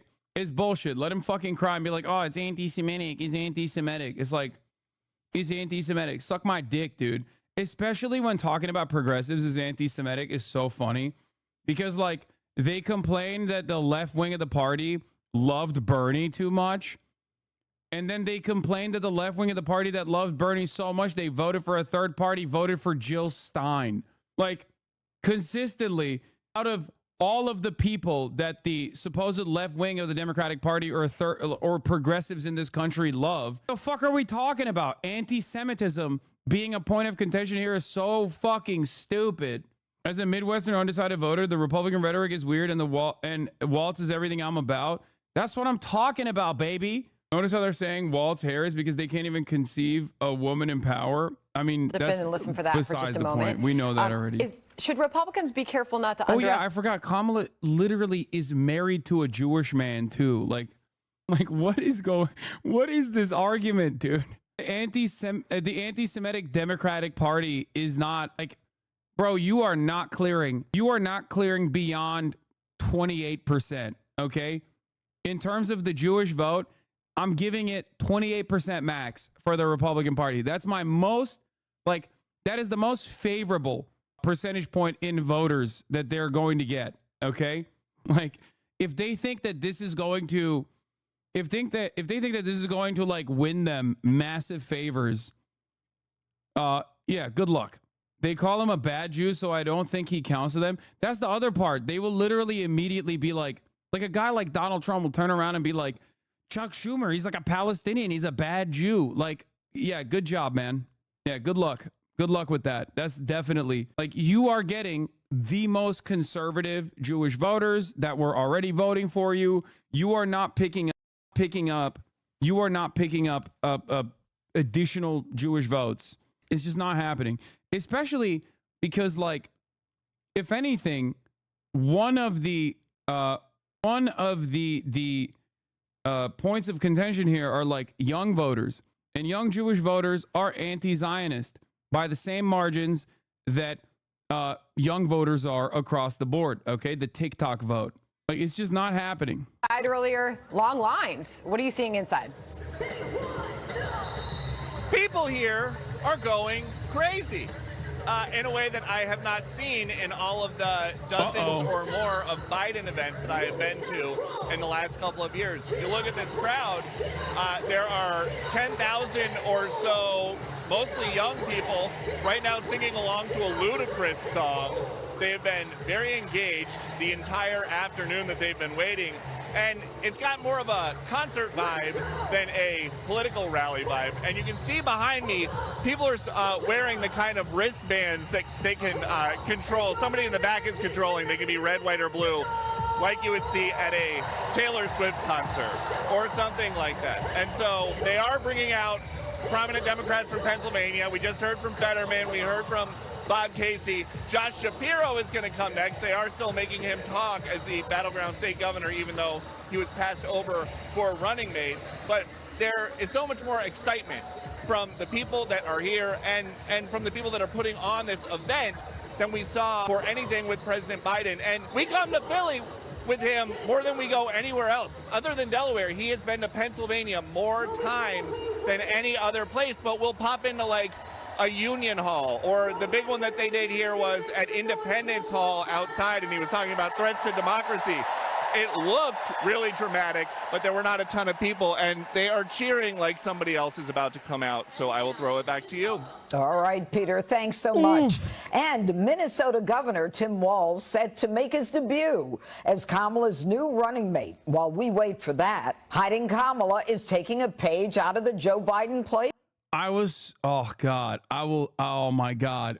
Do not let anyone forget how wrong so many Democratic Party loyalists were and how right this guy was in terms of talking about how much momentum would immediately fucking land on the Democratic Party's fucking feet, dude. Oh, God damn, dude. Year of vindication. Year of Hasanabi vindication, motherfucker. Holy shit. Everyone that portrays themselves as like these big, brilliant thinkers that just toe the Democratic Party's line and repeat basically whatever the fuck they hear from MSNBC, turning around and just eating crow, okay? On why Kamala has been dodging the press. Well, she can't answer questions. She hasn't done one interview. You know, she's not doing any interviews. Yeah. Because if she did one interview where a hard questions asked, she's incapable of answering it. I'm a Minneapolis resident. Walz has been handling he let the city burn narrative for years. He uses an opportunity to show how well Minnesota is doing nationally. Yes. I think that's also a great take as well overall. I think that's that in and of itself also can be framed within the weird narrative too. Republicans are weird. They keep talking about like these beautiful American cities are, you know, shitholes and burned to the ground. Look at how well Minneapolis is doing. They're lying to you. They're lying about your backyard too. Damn, this guy's good.